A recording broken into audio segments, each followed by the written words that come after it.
Picture yourself standing in front of a mirror, the fluorescent lights buzzing faintly above, your reflection staring back at you. You tilt your head slightly, adjusting the angle of your smile, smoothing a crease in your shirt, practicing the version of yourself that will soon step into the world. You do this almost automatically, the way someone checks their keys before leaving home. Habitual, instinctive, necessary. You know that what others see of you in the next hour will be only part of the truth. Behind the face you polish lies another layer, raw, uncertain, filled with contradictions. Yet you step away from the glass, put on the chosen expression, and move forward as if the mask were your skin.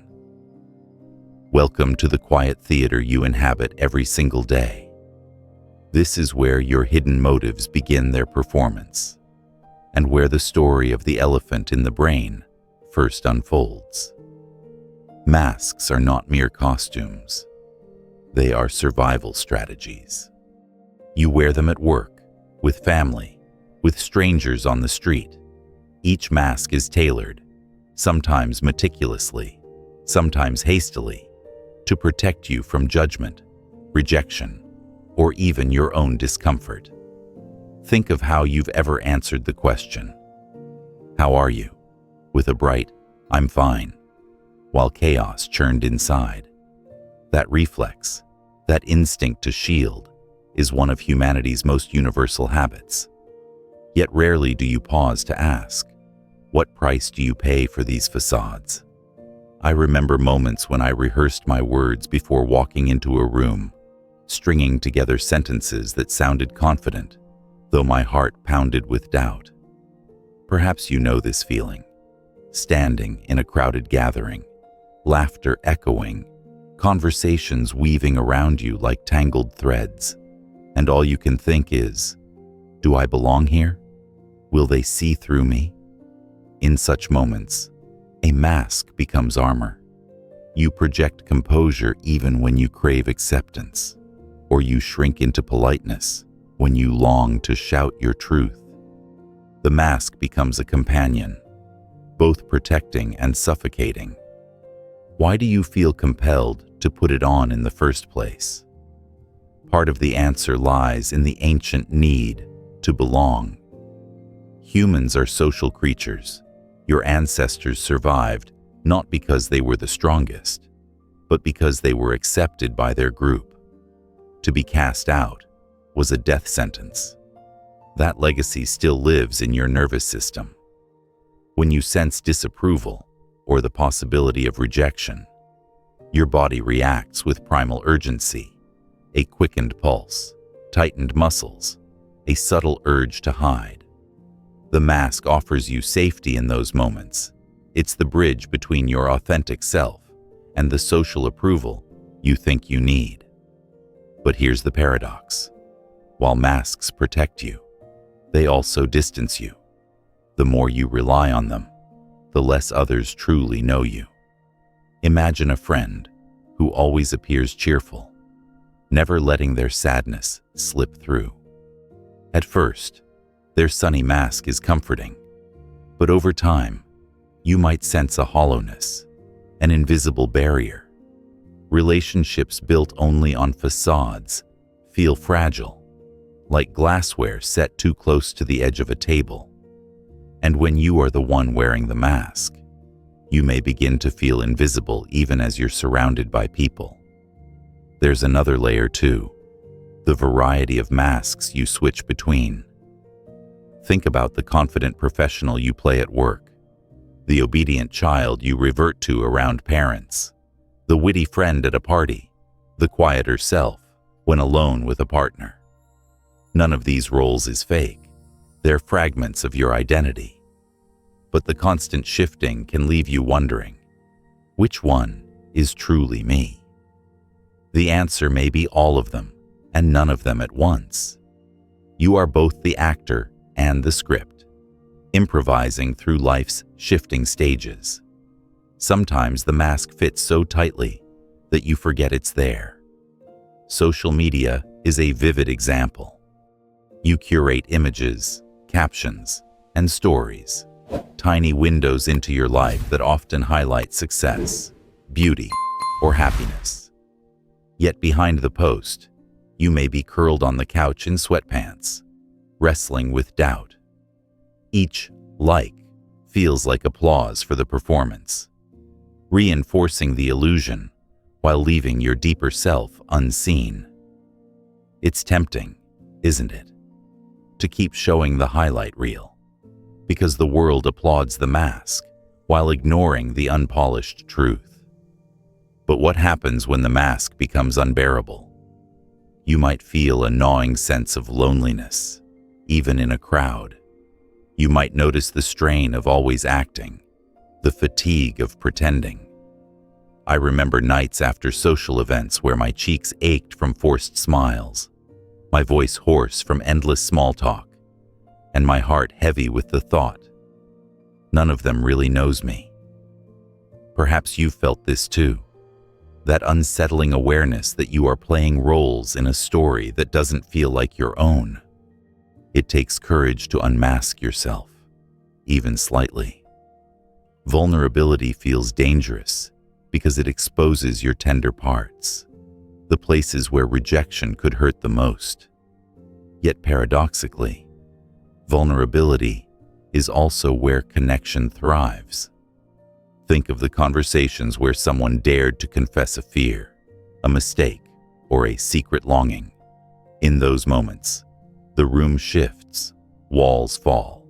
You feel invited to lower your own defenses. Masks may protect you, but they rarely allow intimacy to bloom. This doesn't mean you should rip off every mask and bare your soul in all contexts. Masks have their place. They allow you to navigate complexity, to manage first impressions, to maintain privacy when needed. The key is not to abandon masks, but to notice them, to choose them consciously rather than wearing them blindly.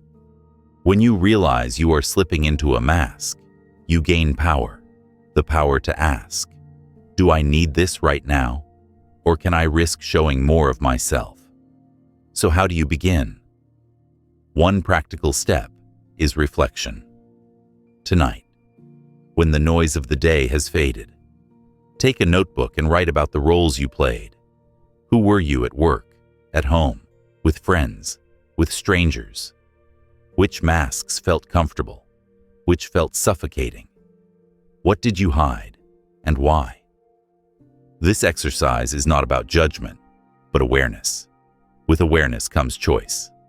Another step is experimentation. The next time you're tempted to answer, "I'm fine," pause and consider telling the truth, at least to someone you trust. Try saying, "Actually, today has been rough," or "I'm excited but nervous." Notice how the other person responds. More often than not, your honesty will invite theirs. You may find that the risk you feared actually opens a door. The deeper lesson here is that masks are not your enemy. They are part of being human. But when they become too rigid, they obscure the richness of who you are. Imagine your life as a painting, vibrant with colors and textures. Masks are like layers of glaze. Sometimes they enhance the picture. Sometimes they dull it. Your task is not to eliminate them, but to learn which layers enrich the art and which conceal it. As you practice unmasking, you may notice small but profound shifts. A conversation that once felt superficial now feels alive with honesty. A friendship that seemed fragile grows roots because you allowed yourself to be seen. Even your relationship with yourself deepens as you recognize the parts of you that have long been hidden. There's also a societal angle to this. Think about the collective masks we all wear, the insistence on appearing successful, the pressure to conform to beauty standards, the expectation to project constant happiness. These cultural masks are heavy because they are reinforced at every turn. Advertisements, traditions, even casual conversations. When you challenge them, you not only liberate yourself, but also inspire others. Authenticity is contagious. Your courage to unmask creates a ripple that encourages others to do the same. Still, the journey is not linear. Some days you will cling to masks more tightly, retreating into safety. Other days you'll surprise yourself with candor, blurting out truths you never thought you'd share. Both are part of the process. Growth rarely looks like a straight line. It looks like spirals, like waves, like breathing. Each inhale hides, each exhale reveals, and slowly, you learn to breathe more freely. It's worth remembering that even your masks tell a story about you. The fact that you feel the need to wear them reveals your values, your fears, your desires. The mask of competence may show your longing for respect. The mask of cheerfulness may reveal your deep wish to be loved. By examining the masks, you glimpse the tender heart beneath. Let's step back to the mirror where we began. This time, instead of adjusting your smile to perfection, you let it relax. You study the tired eyes, the imperfect skin, the mixture of hope and doubt. You whisper to yourself, "This, too, is me." And maybe, just maybe, you carry a little more of that unfiltered self into the world. Not all at once, but enough to remind you that behind the mask is someone worthy of being seen. And as you walk out of that room, carrying both mask and truth, you realize something subtle but powerful. Authenticity is not about abandoning masks altogether. It's about knowing when to let them drop, when to let your real face breathe, and trusting that the world can handle the unpolished, vulnerable, human you. That realization sets the stage for every hidden motive you will uncover from here on. You carry the mask with you, but underneath it, a quieter theater plays out. The stories you whisper to yourself when no one else is listening. These are not just idle daydreams. They are the scaffolding that supports every choice, every excuse, every triumph you claim.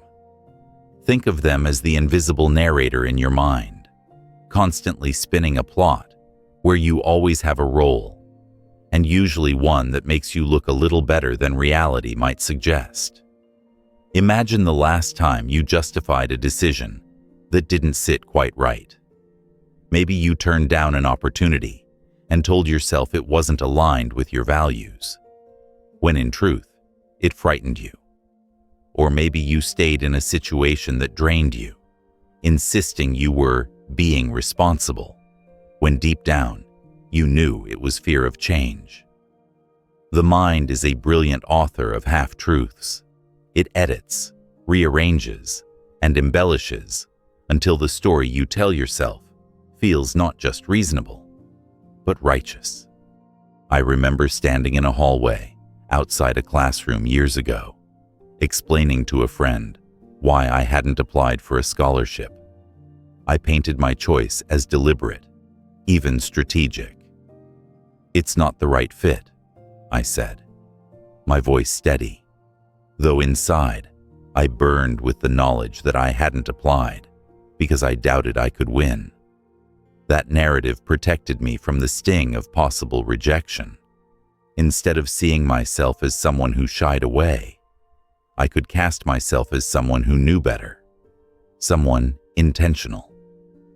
That little twist of storytelling gave me dignity at the expense of honesty. You do the same, more often than you realize. These inner fictions serve a purpose.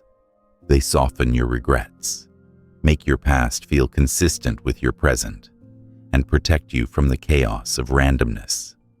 Life is messy, unpredictable. Without a story, events feel scattered like puzzle pieces spilling across the floor.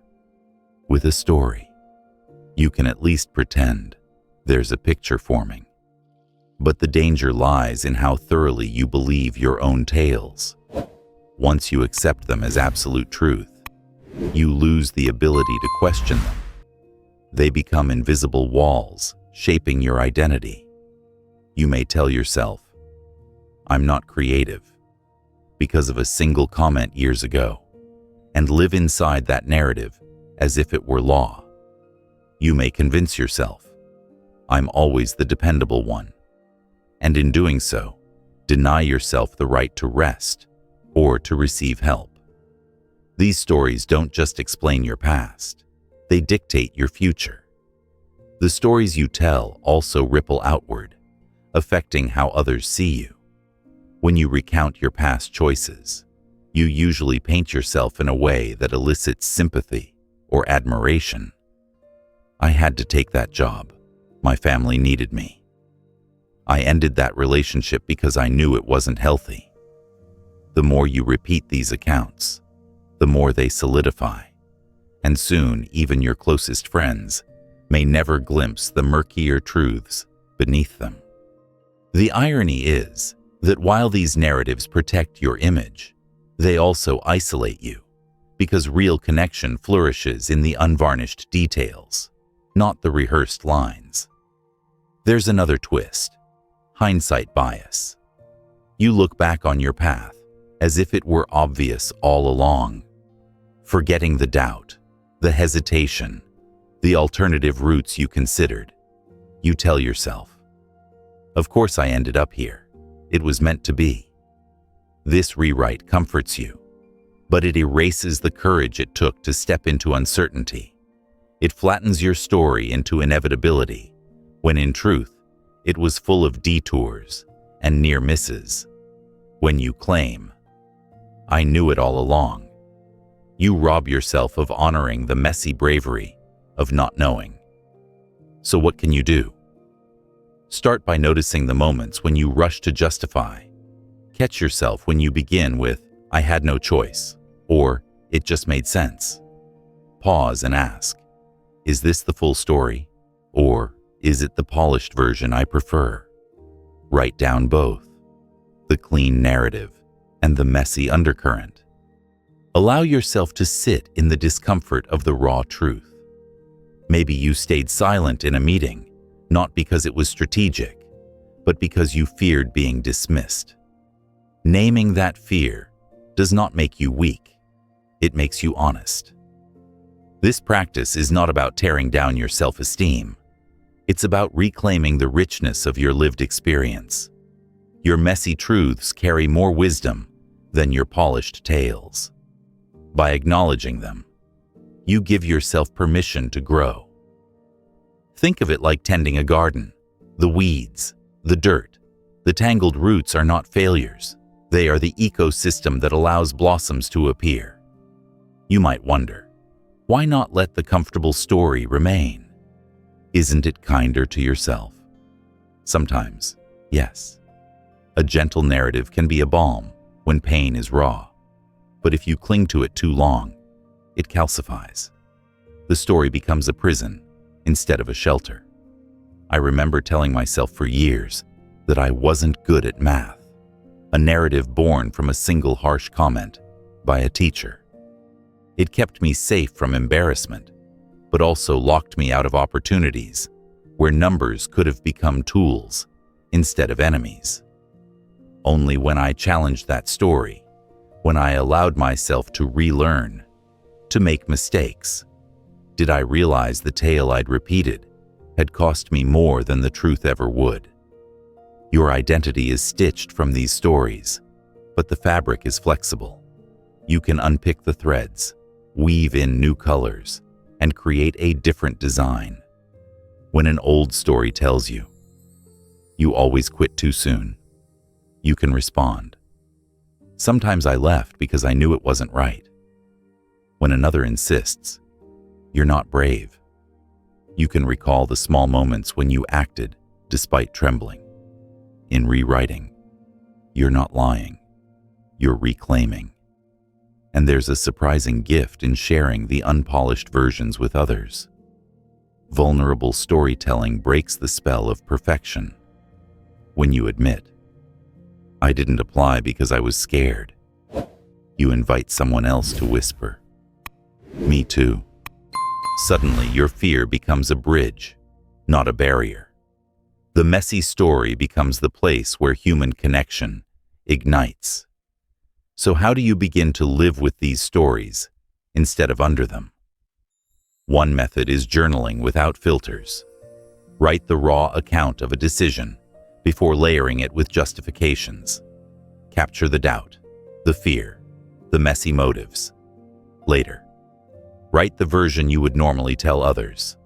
Then lay them side by side and see what emerges. You may find that your truth is not as damning as you feared, and that your polished version is not as convincing as you thought. Another method is to gently question the narratives you hear in your own voice. When you catch yourself saying, "I always," or "I never," pause. Those absolutes are clues that you've slipped into storytelling mode. Ask yourself, is this really always true? Never? Or is it a pattern I've exaggerated? The cracks in the story will appear, and through those cracks, light can enter. The beauty of this process is that it doesn't erase your stories. It enriches them. Life is not meant to be a smooth, linear tale. It's jagged, layered, contradictory. By embracing the complexity, you honor your humanity. You allow yourself to be a character who struggles, who stumbles, who surprises even themselves.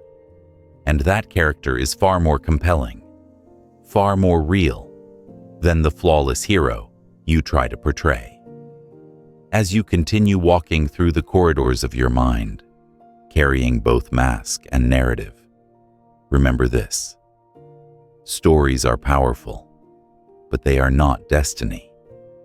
You have the pen in your hand. You can choose whether to repeat the old fable or to sketch a new chapter. Each time you tell the fuller truth, you loosen the grip of the elephant in your brain, and each time you share it with another, you make space for connection that is real, not rehearsed. The mask and the story, they are intertwined. The mask conceals. The story explains. But beneath both lies a self that is neither hidden nor justified, a self that simply is. And the more you learn to recognize when you are telling tales, the more freedom you find to step into authenticity. From that freedom flows the courage to face not just your own narratives, but the reflections others hold up to you, the social mirror that waits ahead. You walk through life not only carrying masks and weaving stories, but also moving within a hall of mirrors. Everywhere you turn, someone reflects you back to yourself, sometimes faithfully, sometimes distorted. These reflections shape how you see yourself more than you realize. The laughter that greets your joke, the silence that follows your confession, the praise in someone's eyes, the indifference in their shrug, all of it feeds into the narrative you carry inside. You are, in many ways, assembled from fragments of how others respond to you. Think back to childhood. Perhaps you were told you were the responsible one, and so you leaned into that role, picking up burdens before anyone asked. Or maybe you were called the shy one, and you began to withdraw even when curiosity tugged you forward. Labels are like invisible costumes handed to you by others. You slip them on, sometimes willingly, sometimes reluctantly, and soon they begin to feel like your skin. The social mirror doesn't just reflect, it molds. I remember a teacher once telling me I had a natural gift for speaking. In truth, my voice trembled and my palms sweated each time I raised my hand. But that single comment became a reflection I wanted to live up to. Over the years, I practiced, I spoke, I grew into the image she held of me. Did her reflection reveal a truth? Or did it plant one? Perhaps both. That's the power of the social mirror. It can call forth potential you didn't know you had, or it can trap you in roles you never wanted. You experience this constantly in groups. Think of how differently you behave at a family gathering versus a team meeting at work. In one, you might be the peacemaker, smoothing tensions. In the other, you might be the challenger, pushing for bold ideas. Each group expects a certain version of you, and unconsciously, you adjust.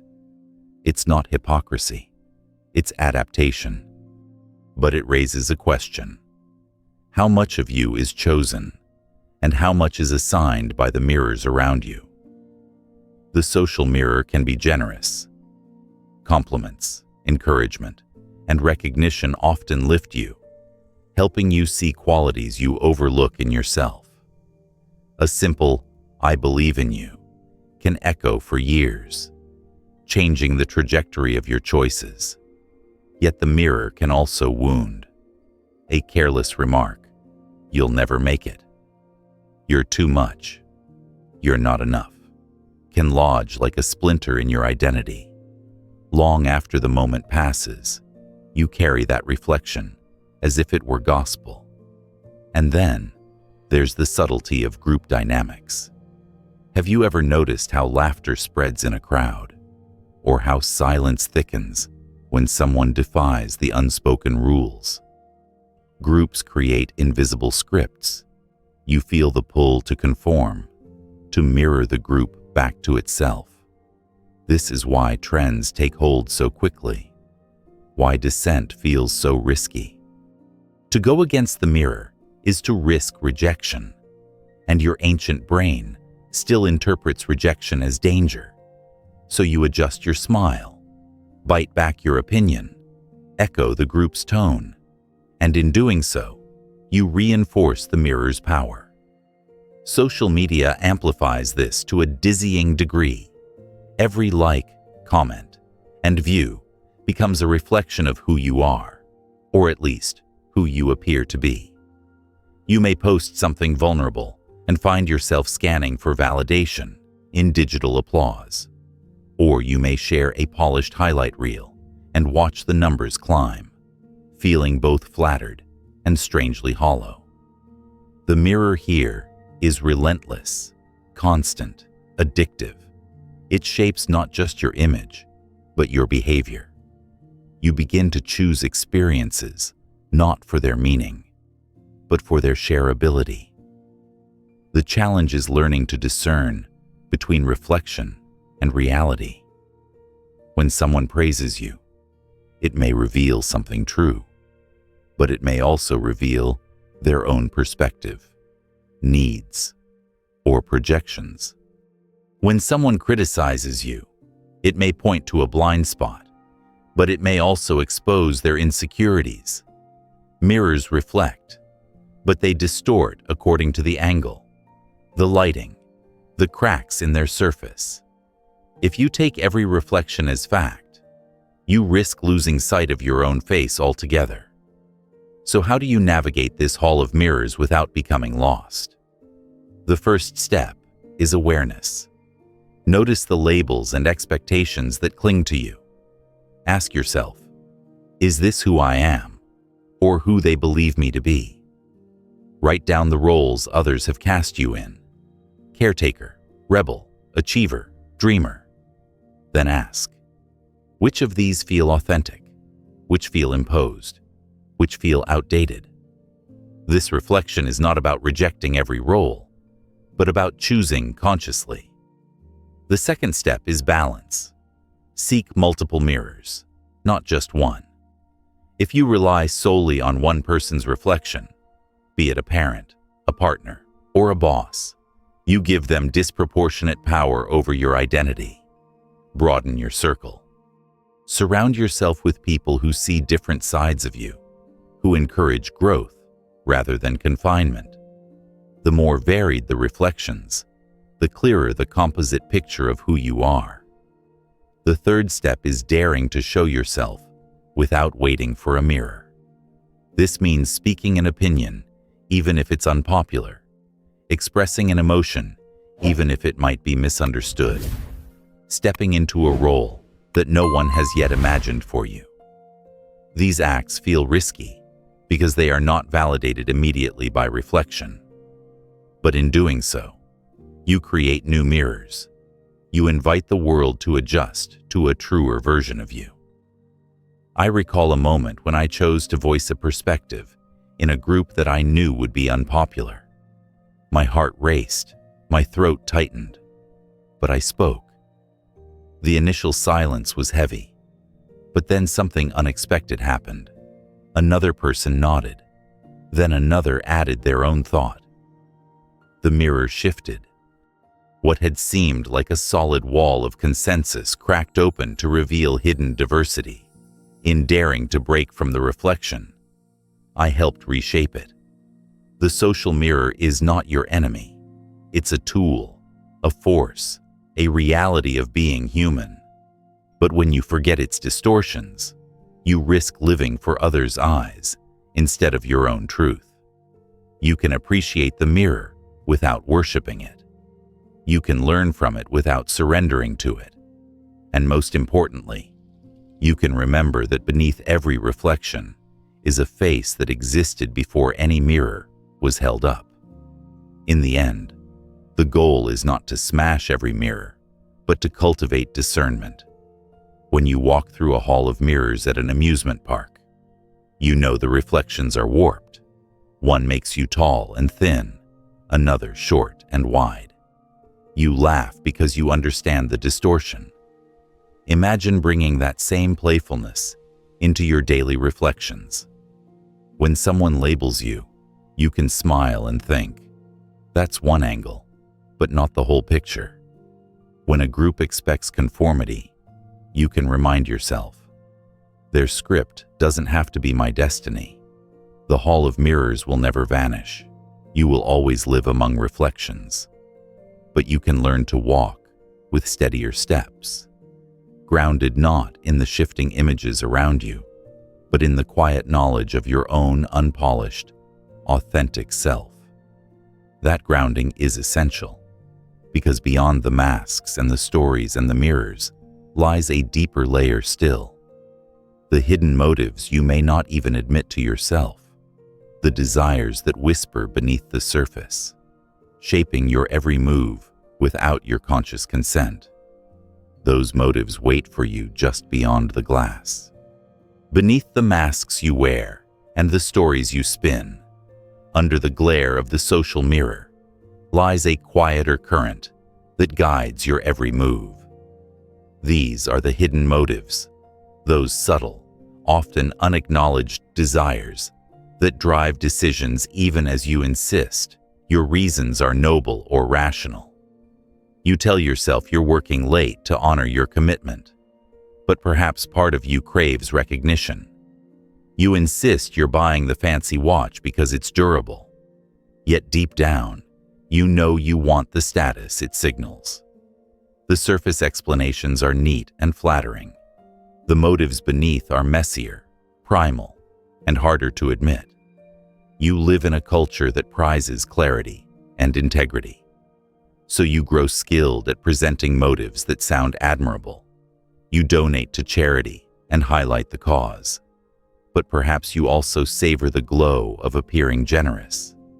You offer to help a colleague, and yes, part of you wants to ease their burden, but another part hopes they'll owe you a favor later. These mixed motives don't make you wicked, they make you human. Your brain evolved not just for survival, but for survival within groups. To thrive, you needed allies, mates, status, and influence. Hidden motives were the strategies that ensured your ancestors didn't just live, but competed and succeeded. Consider how often you cloak ambition in virtue. You might volunteer for a leadership role, claiming it's about service, while secretly relishing the spotlight. Or you might share an inspirational quote online, telling yourself it's about spreading positivity, while also delighting in the admiration it earns. The truth is rarely pure. Most of your actions are braided strands of selflessness and self-interest, generosity and ego. The elephant in the brain, as the metaphor suggests, is this bulky presence of self-serving drives that you pretend not to notice. Why do you hide these motives even from yourself? Partly because admitting them feels uncomfortable. No one likes to think of themselves as manipulative or vain. But more importantly, secrecy itself is strategic. If others sense you're angling for advantage, they may trust you less. By believing your own flattering stories, you can project sincerity more convincingly. In this way, self-deception becomes a social tool. You don't just trick others, you trick yourself to trick others more effectively. I remember once offering to organize a group project. I told myself it was because I cared about the outcome and wanted to ease the load. That was partly true. But if I'm honest, I also wanted to control the direction, to ensure my ideas were central, to earn the praise of having saved the day. At the time, I would have resisted admitting this. I wanted to see myself as altruistic. Yet when I look back, I see how tangled my motives really were. That tangle exists in nearly everything you do. Think of courtship. You present your best self, clean clothes, witty remarks, attentive listening.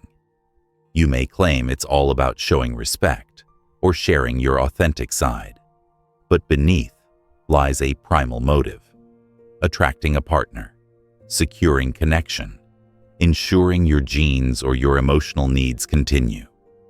There is no shame in this. But notice how rarely people frame it that way. It feels less romantic, less noble, to admit the evolutionary undercurrents. So, the hidden motives stay veiled, or consider generosity. Anthropologists have long noticed that in many societies, the most generous givers are also the most respected. A lavish feast isn't just about feeding guests. It's about signaling wealth, influence, and capability. Even in modern times, philanthropy carries prestige. Buildings bear the names of donors, not because they demanded it, but because culture understands the trade. Generosity earns honor. You might feel inspired by their giving, but the hidden motive, status, legacy, admiration, lurks just beneath. Does this mean every act of kindness is tainted? Not at all. It means that kindness often carries multiple layers of intent, some of which flatter you, some of which serve others, and some that blur the line between. The trick is not to condemn yourself, but to see clearly. Hidden motives shape your life whether you admit them or not. By recognizing them, you gain freedom. By denying them, you let them rule from the shadows. The danger of ignoring hidden motives is that they can quietly distort your choices. You may pursue a career path you claim is about passion, when it's really about prestige. You may cling to a relationship you say is about love, when it's really about fear of loneliness. Left unexamined, these motives can lead you astray, leaving you with a life that looks impressive from the outside, but feels hollow within. So how do you bring them into the light? Start with curiosity instead of judgment. The next time you take an action, ask, what might be the self-serving motive here? If you accept an invitation, is it purely for connection or partly for networking? If you buy a new gadget, is it about utility or also about signaling belonging to a certain group? Write down your guesses. Don't scold yourself. Smile at the complexity. You are not one motive. You are a chorus. Another step is to observe your reactions when others reveal motives. Notice how you bristle when someone is openly ambitious or eager for attention. Often, the qualities you reject in others are the ones you suppress in yourself. By softening your judgment of them, you soften your judgment of your own hidden drives. You begin to see that ambition, vanity, and desire for status are not moral failings. They are currents within all humans. The challenge is not to erase them, but to guide them toward constructive ends. This perspective can actually liberate you. Once you acknowledge hidden motives, you can harness them rather than being controlled by them. For instance, if part of your motive in helping is to earn recognition, then channel that into projects where both recognition and genuine benefit occur. If part of your motive in working hard is to compete, then choose arenas where competition pushes you to grow without crushing others. Awareness transforms hidden motives from liabilities into levers. It also deepens empathy. When you see that your own generosity, ambition, or even kindness carries mixed motives, you become slower to judge others for theirs. The friend who brags may be craving the same validation you secretly crave. The colleague who volunteers may be chasing the same recognition you quietly desire. Instead of scoffing at their motives, you can nod with understanding. Ah, I know that dance, because I dance it too. Of course, awareness doesn't erase discomfort.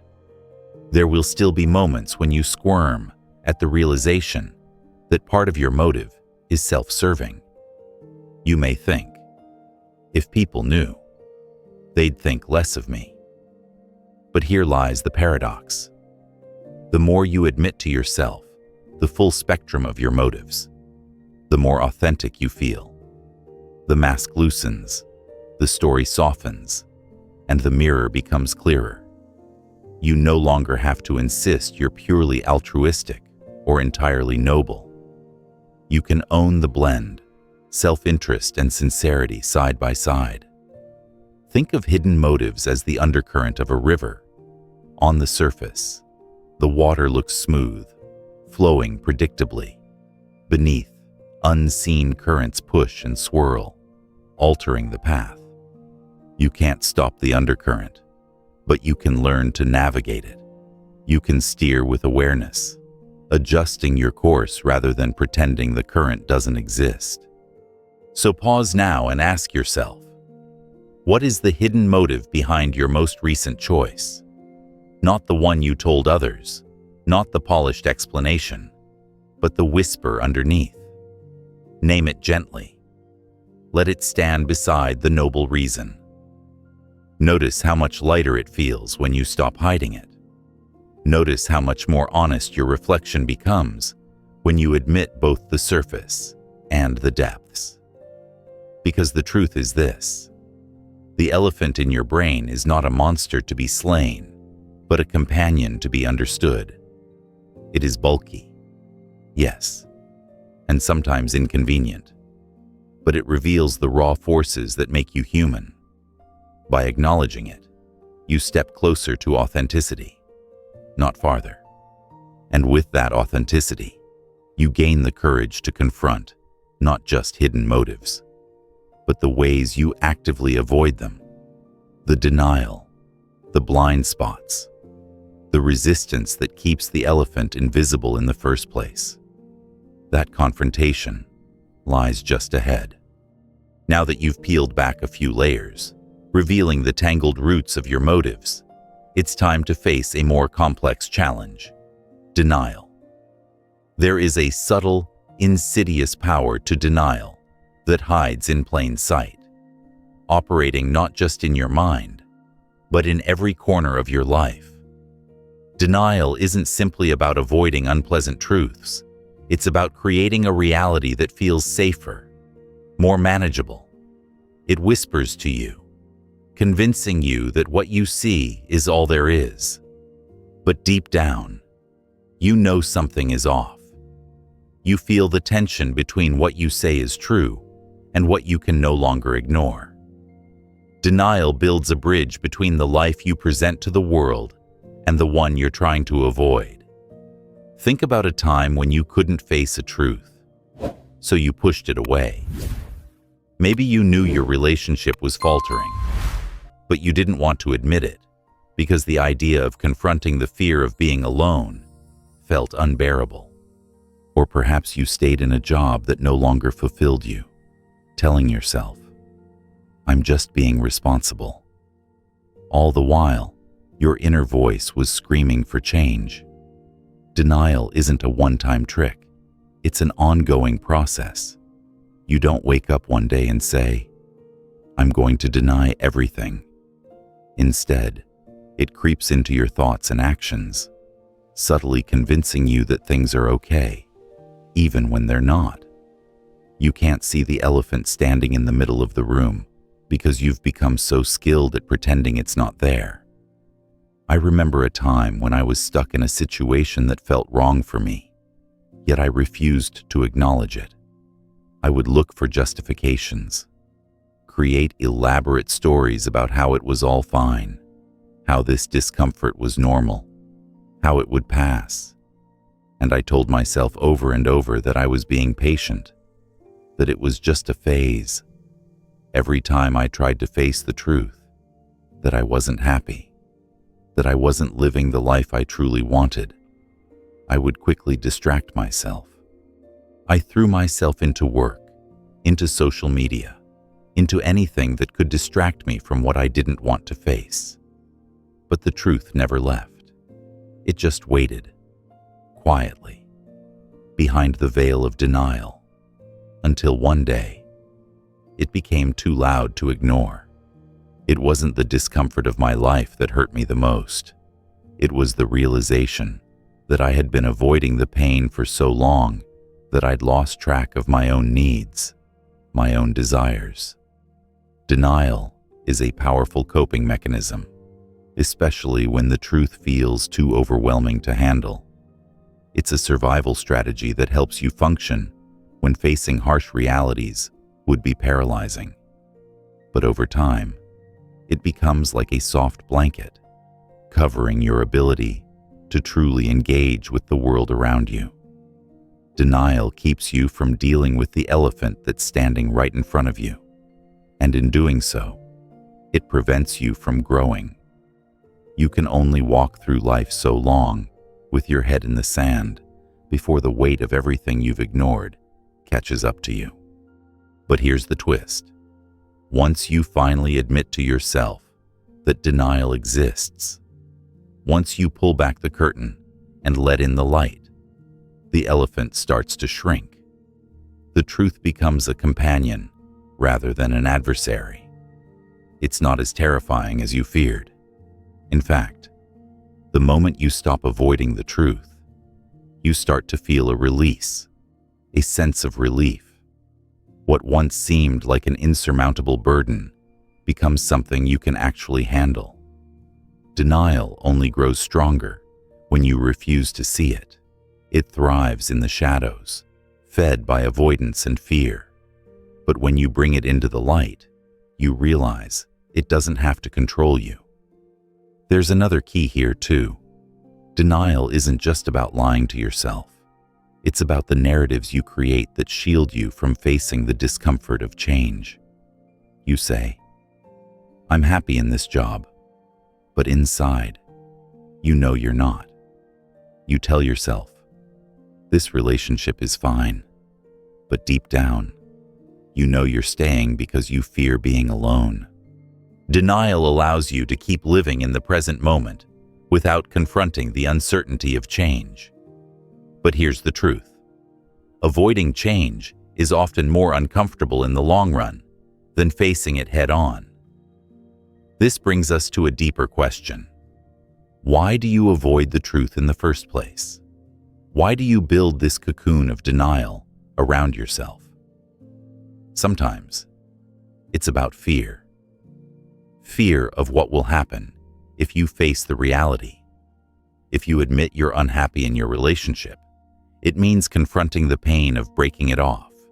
If you acknowledge that you're stuck in a dead-end job, it means admitting you have to make a change, and that change could mean taking risks, stepping into the unknown. Change is a leap into the abyss, and denial offers the illusion of safety. But the illusion is fragile. The longer you hold on to it, the harder the truth becomes to digest when it finally breaks through. There's also a psychological reason why denial feels so comfortable. It allows you to maintain a sense of control. If you tell yourself that everything is fine, you feel like you're in charge of your situation. It's easier to pretend things are okay than to acknowledge the chaos and unpredictability of life. But in doing so, you miss out on the power that comes from facing the unknown. By holding on to the illusion of control, you lose the ability to make meaningful choices because you're not even acknowledging the options available to you. The antidote to denial is acceptance. It's about meeting the elephant in the room with open eyes, even if those eyes tremble. It's about sitting with the discomfort of uncertainty and knowing that you have the strength to navigate it. The moment you acknowledge the truth, no matter how painful, is the moment you reclaim your power. Denial only has the power you give it. The more you step into the truth, the more you open the door to growth, healing, and change. Start small. The next time you feel the tug of denial, take a breath and ask yourself, what am I avoiding? It could be a small truth, something simple like admitting you're tired or that you need a break. Or it could be something larger, like acknowledging a toxic relationship or realizing that a part of your life needs to change.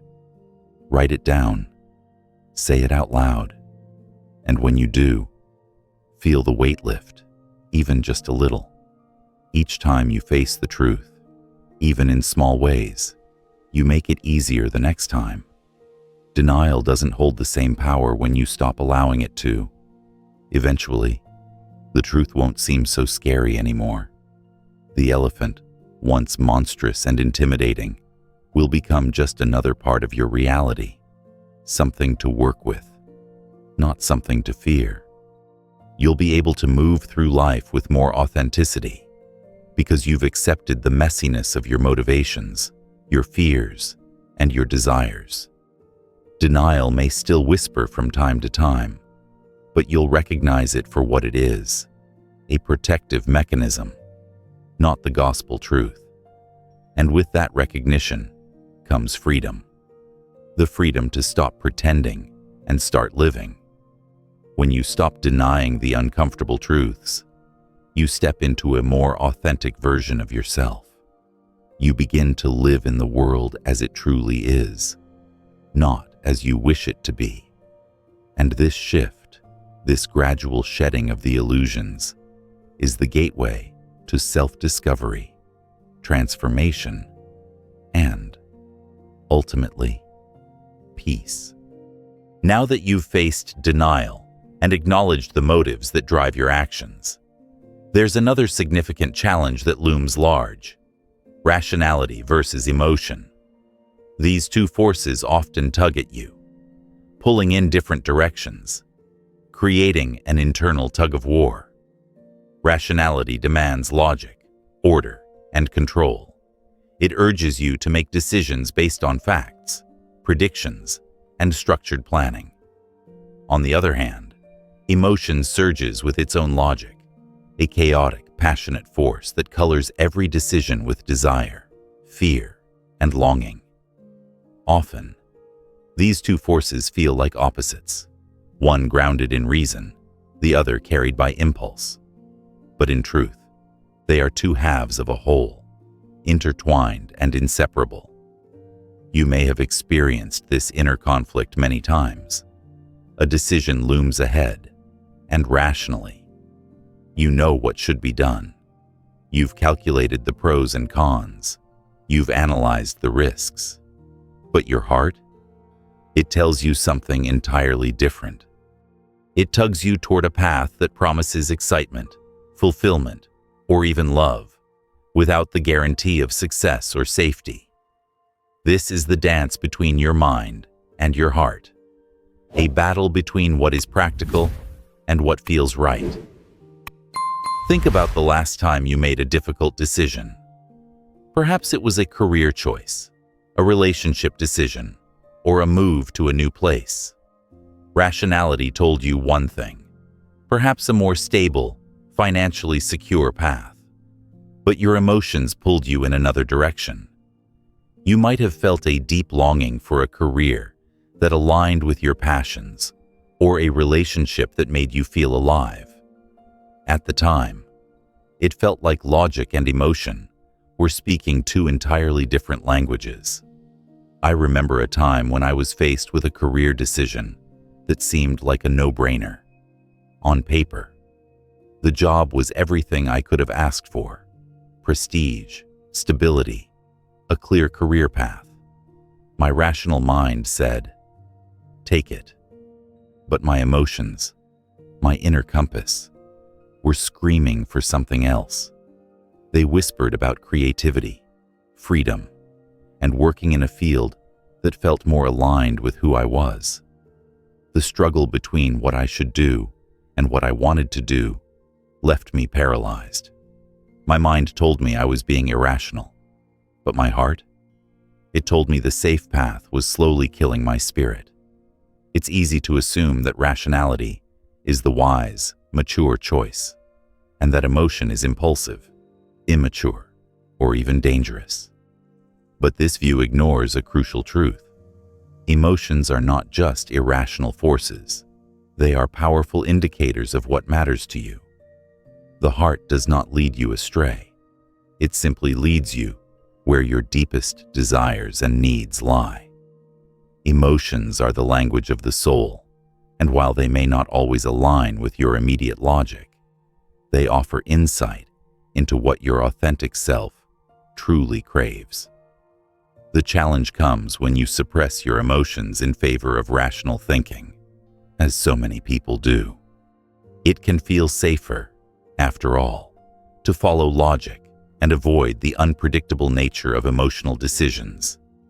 But in doing so, you deny yourself the fullness of your own humanity.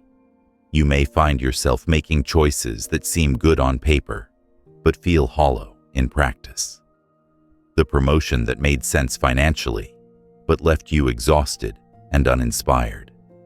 The relationship that looked perfect on the outside, but never fully fulfilled you emotionally.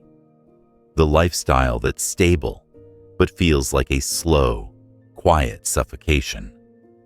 This is not to say that emotion should always be given free rein over your decisions. Rationality serves an essential function. It helps you avoid pitfalls, it keeps you safe, and it ensures you can make informed, practical choices. But when emotions are completely sidelined, you risk losing touch with what you truly want from life.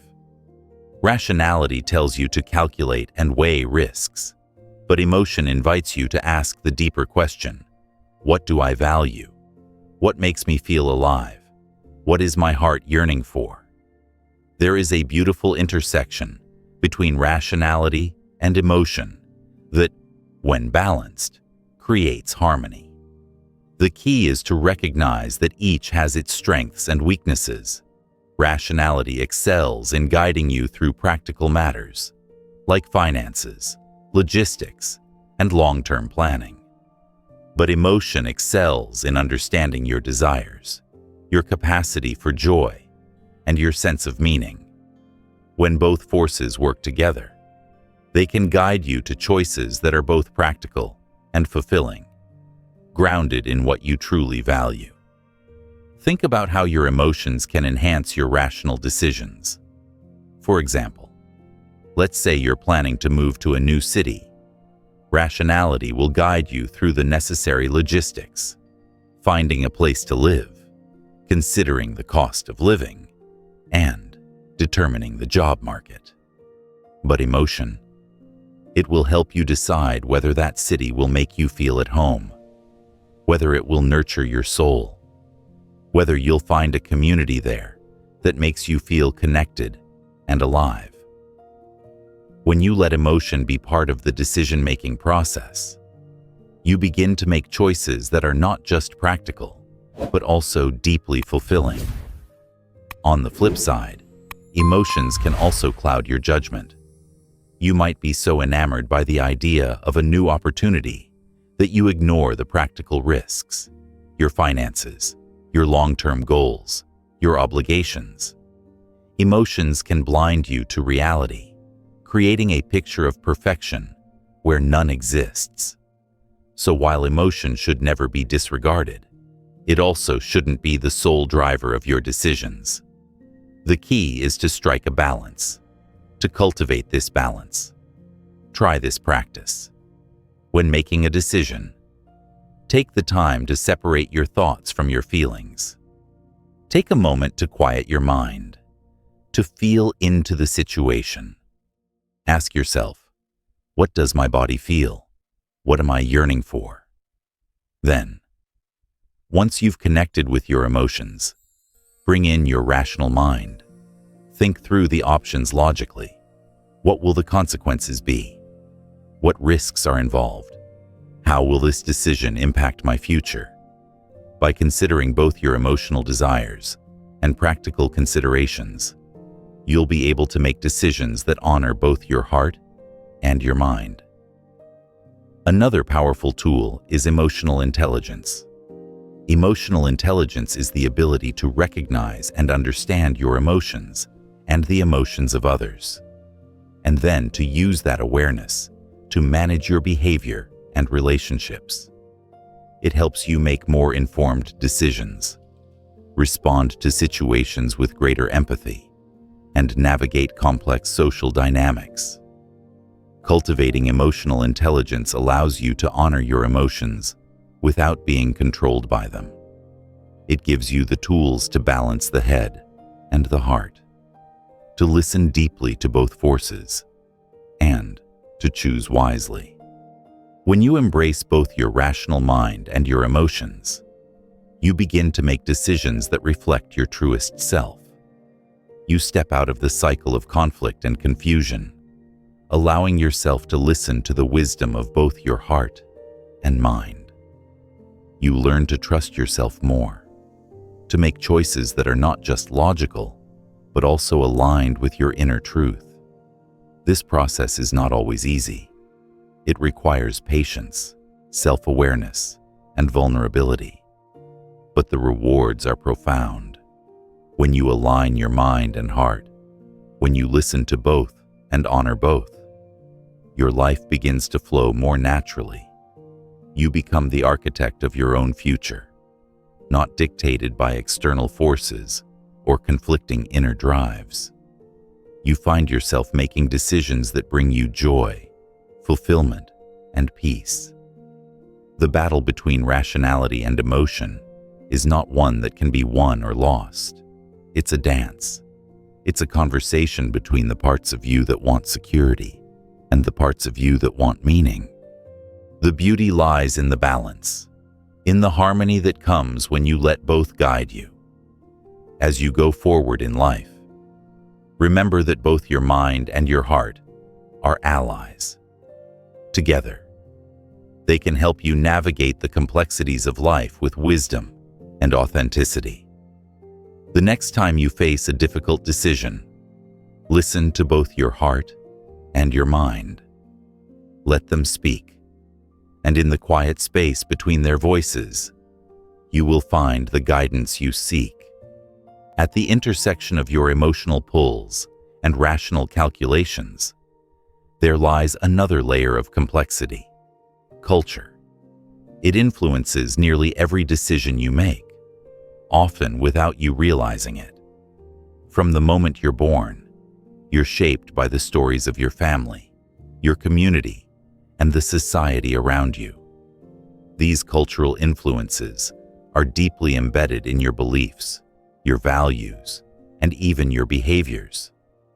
While you might think of yourself as an individual making choices from a place of free will, The truth is, the culture you were raised in has guided your thoughts, desires, and actions more than you may realize. Consider the values that define your sense of self. What is success in your culture? What does a happy family look like? What are the rules about relationships, career, and ambition? These ideas weren't invented by you. They were passed down, directly or indirectly, through the generations. Some of them are so ingrained in your psyche that you've never questioned them. You accept them as truths without ever considering how they came to be. You might even take pride in them, assuming they are inherently right, simply because they've always been there. But as you continue your journey of self-discovery, the question arises, are these truly your beliefs? Or are they cultural templates that you've adopted without ever thinking to challenge them? I remember the first time I seriously questioned the career path I had been following. I had always been taught that success meant climbing the corporate ladder, earning promotions, and building financial stability.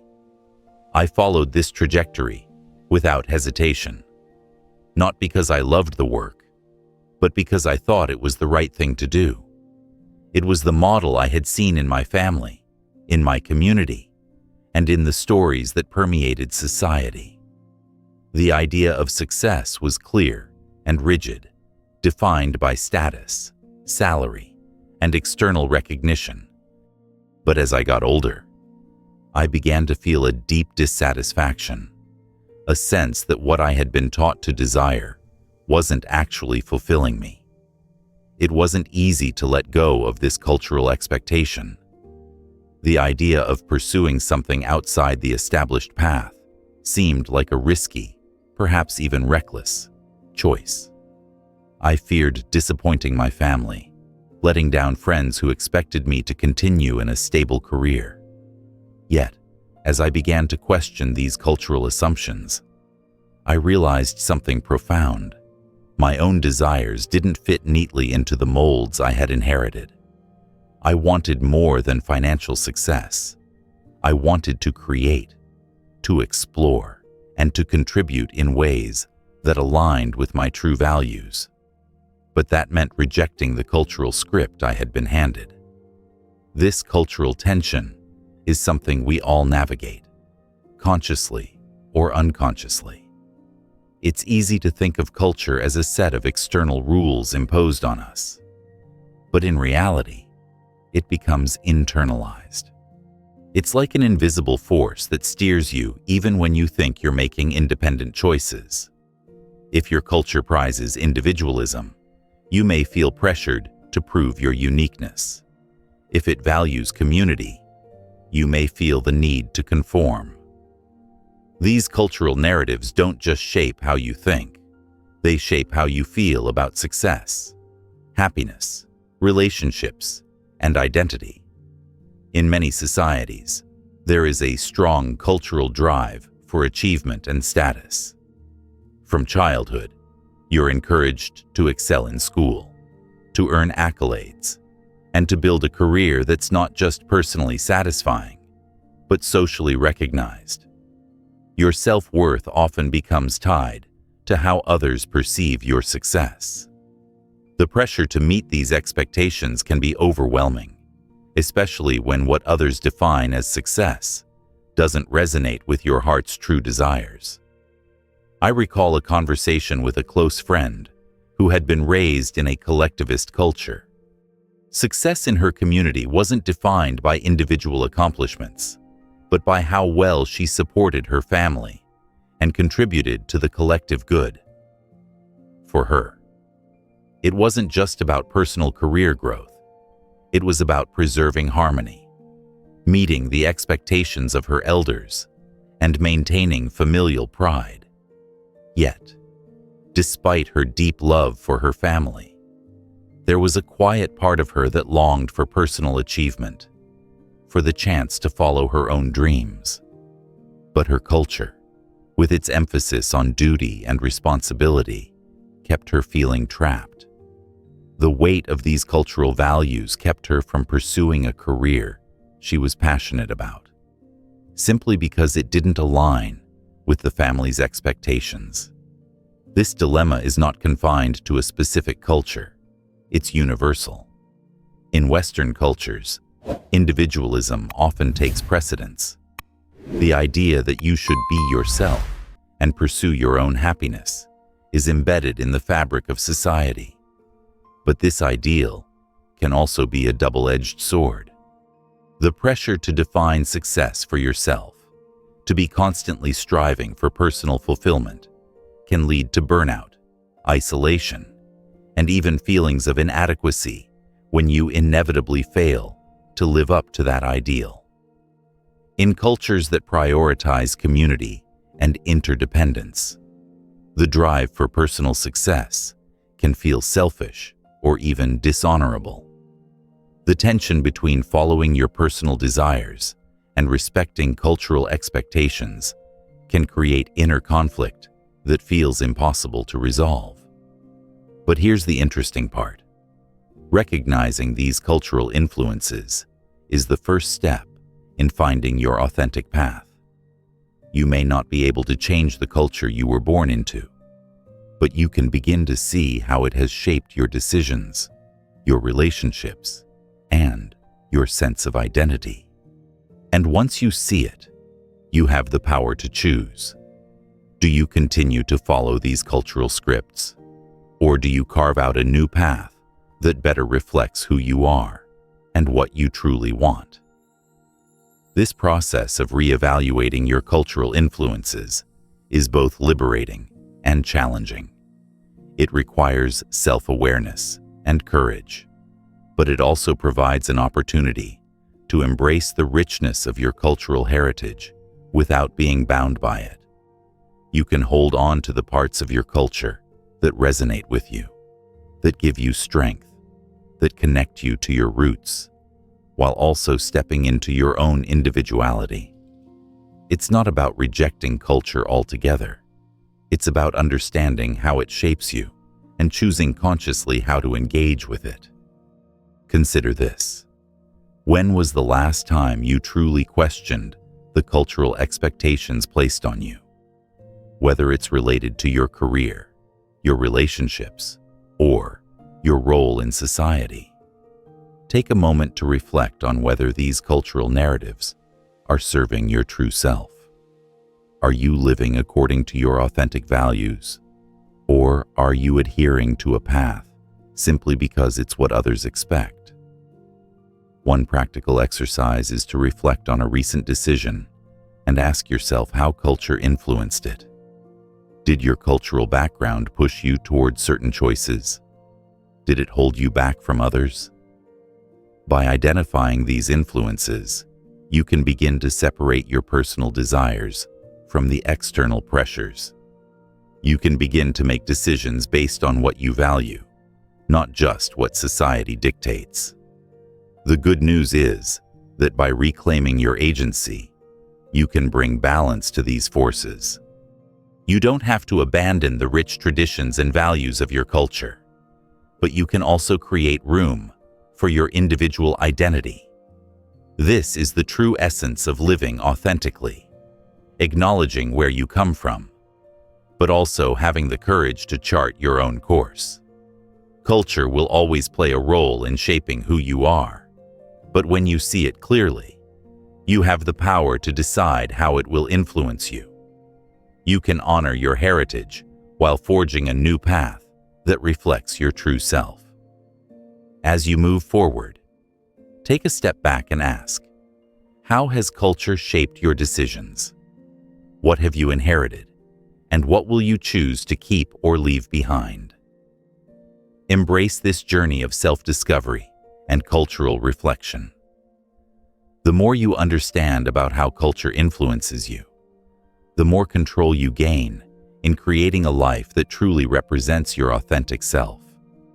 Having examined the role culture plays in shaping our desires, actions, and values, let's delve into something equally insidious: the art of self-deception. This is where things get a bit tricky. Because unlike culture, which operates largely outside of us, self-deception is something we do to ourselves, almost without realizing it. Self-deception is like a well-crafted illusion you build around yourself to shield you from uncomfortable truths.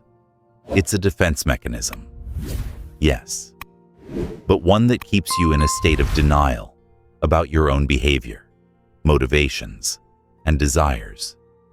And even though you may think you're being honest with yourself, there's always this undercurrent, a whisper of doubt that you ignore, telling you that you're not seeing the whole picture. Think back to a time when you convinced yourself of something, only to later realize that you were kidding yourself. Maybe it was a decision you made, like staying in a job that drained you, because you told yourself it was just temporary, or that it was practical. Or maybe it was a relationship that you told yourself was going well, even as you felt in your gut that something was off. You convinced yourself everything was fine, that it was just a rough patch. And maybe for a while, you believed it. But deep down, you knew that you were playing a part in your own deception. I remember a period in my life when I found myself stuck in a cycle of justifying my unhappiness. I'd tell myself that I wasn't really unhappy, that this was just how life was supposed to be.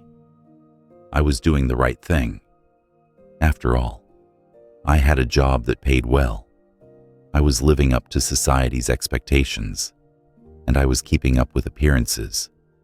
But in the quiet moments, I could hear my soul crying out, "This isn't what you want. This isn't who you are." But I would brush it off. I'd say to myself, "This is just a phase. Things will get better." And for a while, I believed it. But as time passed, I found it harder and harder to ignore that nagging voice.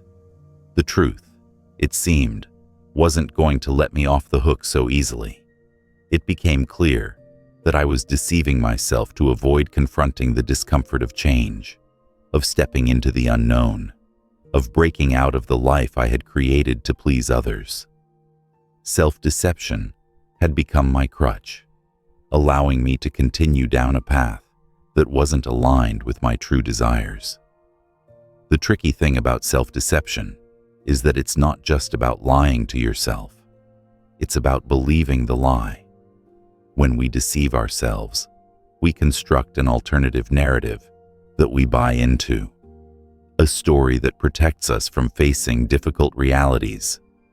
It's much easier to ignore the truth than to confront the fear of change, or the pain of admitting that the life we've built doesn't align with our authentic selves. But this comfort is short-lived. Denying our true feelings, our true needs, leads to stagnation, frustration, and often burnout. Self-deception doesn't only affect big life decisions, it can also manifest in smaller, everyday ways. Think about the way you justify your actions to others, or to yourself. "I'm too busy to work out today" becomes, "I'll start next week." "I'm fine" becomes, "I don't need to talk about it." These little lies build up, creating a wall of disconnection between who you truly are and who you present to the world. This wall isn't just about avoiding discomfort, it's about avoiding vulnerability. The truth is, facing your own lies takes courage. It requires you to expose the parts of yourself that you may not like, to confront your imperfections and your mistakes. And for many of us, that's an uncomfortable, scary prospect. But the more you avoid this truth, the more the tension grows inside you. Self-deception doesn't just hurt you in the moment. It holds you back from personal growth, from embracing change, from becoming the person you're meant to be. In recognizing the ways in which you deceive yourself, you take the first step toward freedom. It's about being willing to sit with the discomfort of truth, even when it feels like too much. It's about learning to accept that the truth, while sometimes painful, is always liberating. Once you begin to recognize your own self-deceptions, you can start unraveling the stories you've been telling yourself. And as you do, you create space for a more authentic, truthful version of yourself to emerge.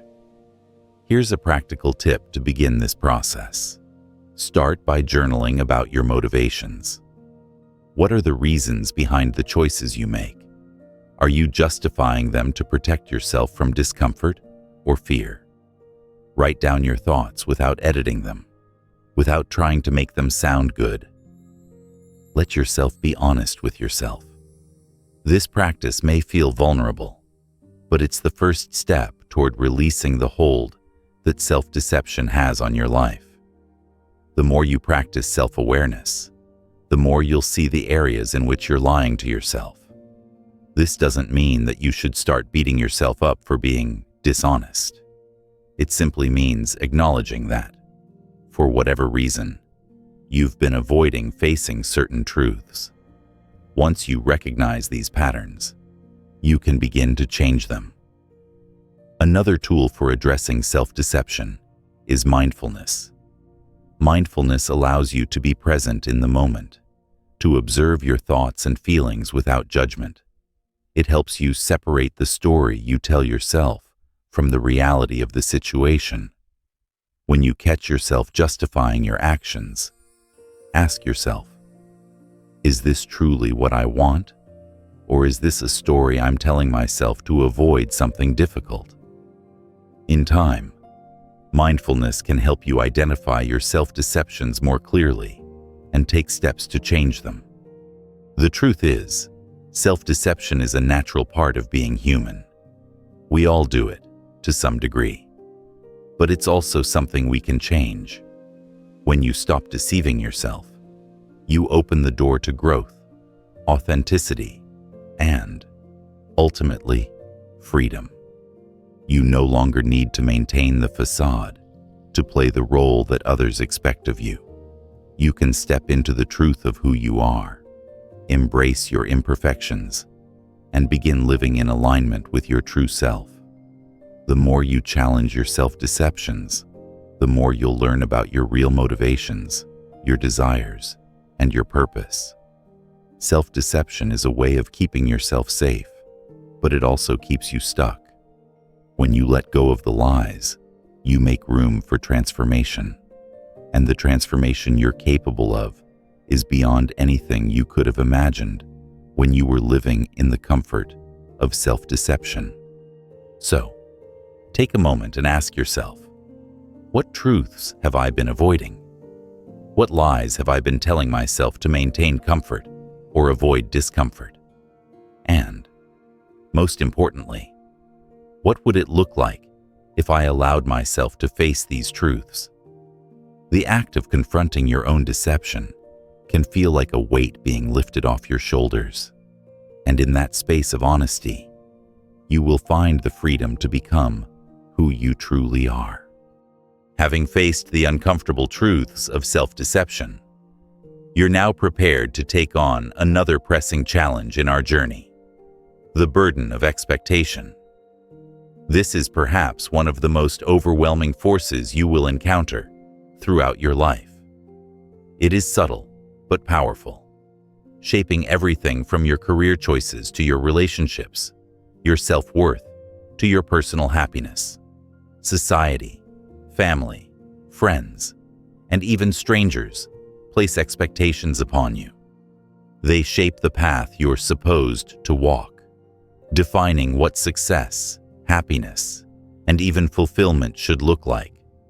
And the weight of these expectations can feel crushing, as if your every move is being judged, as if the entire world is holding its breath, waiting for you to conform. Take a moment and think about the expectations that have been placed on you. What were you taught to believe was the path to success? Maybe it was the pressure to go to college, to climb the corporate ladder, to marry at a certain age, or to have children before a specific milestone. These milestones are often dictated by external forces, society, family traditions, or cultural norms. But here's the catch. Even when you start on these paths, you may find that they don't align with who you truly are or what you truly want. I remember when I first faced this kind of expectation. Growing up, the idea of success was always tied to a very traditional narrative. Go to school, get a degree, find a stable job, settle down. I thought that was the route to happiness, to security. So I followed it diligently, ticking off boxes in my mind. I got the degree. I landed the job. I moved into a comfortable apartment. Yet, as the years passed, I began to feel a deep sense of dissatisfaction. I was doing all the right things, but something felt fundamentally wrong. I wasn't passionate about the work I was doing. I wasn't excited about my life in the way I thought I should be. It took a long time for me to recognize that the reason I felt stuck was because I had been living according to other people's expectations, my family's, society's, even my own past self's idea of what life should look like. I had never really stopped to ask, what do I want? I had been running on autopilot, living out a script that was written for me long before I ever had a say in it. And as I grew older, I realized that my sense of fulfillment didn't come from meeting those expectations. It came from doing things that brought me true joy, that aligned with who I really am. The pressure of societal and familial expectations is something that often goes unnoticed until you hit a moment of clarity or even crisis. It's easy to think that living up to these expectations will make you happy, but in reality, it can have the opposite effect. The more you try to meet other people's standards, the more disconnected you can become from your own desires. This misalignment can leave you feeling anxious, exhausted, and dissatisfied, no matter how much external success you achieve. Expectations come in many forms. They can be the unspoken pressure to behave a certain way, to adhere to traditions, or to prove something to the world. Perhaps you feel that you must always appear successful, that failure isn't an option, or maybe your family expects you to pursue a particular career, one that offers stability and security, even if it isn't the work that excites you. In relationships, you may feel pressure to act a certain way, to live up to a partner's expectations, or to meet the standards of society's definition of what a healthy relationship should look like. But at the heart of it all lies the same question. Whose expectations are you living by? And are they truly your own? There's an inherent danger in constantly living under the weight of external expectations. It can strip you of your agency, leaving you feeling like you're simply following a predetermined path, rather than creating your own. The more you try to meet these expectations, the more you lose sight of your own desires, your own needs, your own happiness. You begin to equate your worth with your ability to meet these standards, and this creates a cycle of burnout, dissatisfaction, and eventually, disconnection from who you truly are. Breaking free from the burden of expectation is not an easy process. It requires you to peel back the layers of social conditioning, familial pressure, and self-imposed rules to get to the root of what you truly want. It's about challenging the narrative that has been imposed upon you and replacing it with a new one, a narrative that honors your unique path and aligns with your values. The first step in this process is to become aware of the expectations that you're carrying. What are the messages you've internalized about success, about relationships, about happiness? Are they your messages, or are they borrowed from others? Take some time to reflect on these questions. it's likely that many of the expectations you hold aren't your own. They were handed down to you by society, by your family, or by your past self, who thought that success meant fitting into a particular mold. Once you've identified these expectations, the next step is to question them. Ask yourself, do these expectations still align with who I am? Do they serve my true happiness? If not, what would it look like to let go of them? This isn't about rejecting your past or the people who placed these expectations on you. It's about reclaiming your agency and taking ownership of your own journey. You have the right to define your own path, and you can do so without guilt or shame. Breaking free from the burden of expectation also means learning to set your own standards.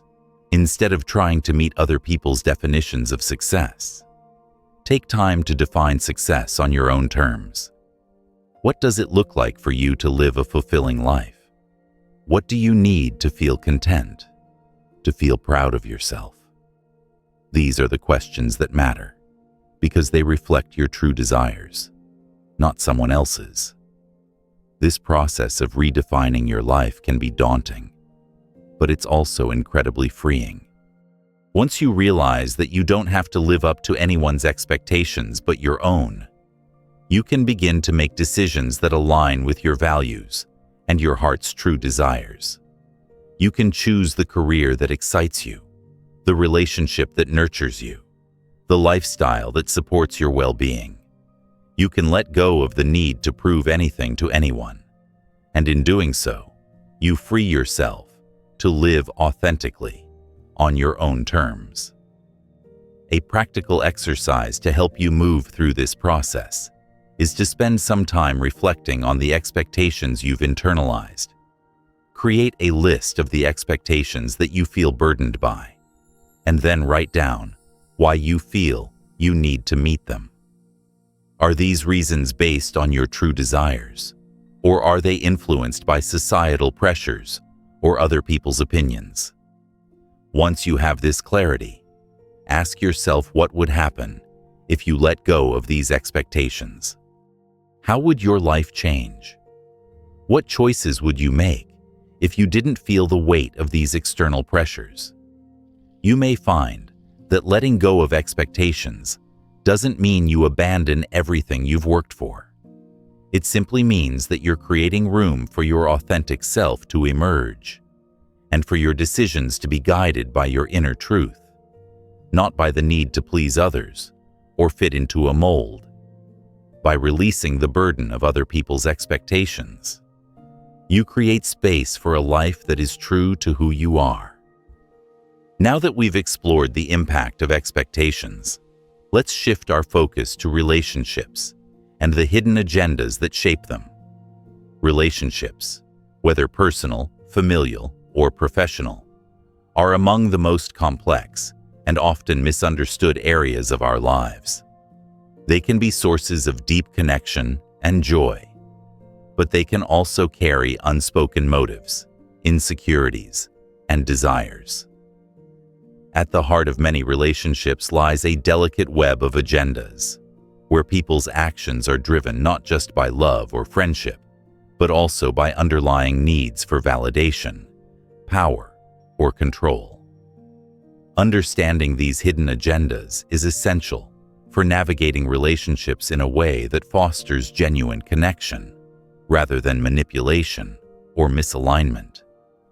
Think about the relationships in your life, whether they are with friends, family members, or romantic partners.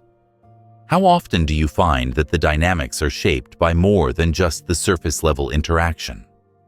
Perhaps you've experienced moments where someone's actions didn't match their words. Maybe a friend offered support, but there was an unspoken expectation of something in return.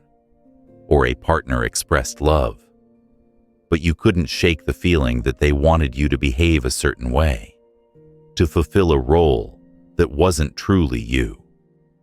These subtle dynamics are part of the hidden agendas that influence how we relate to each other. I remember a relationship from my past where I discovered that I had been unknowingly caught in a cycle of hidden agendas.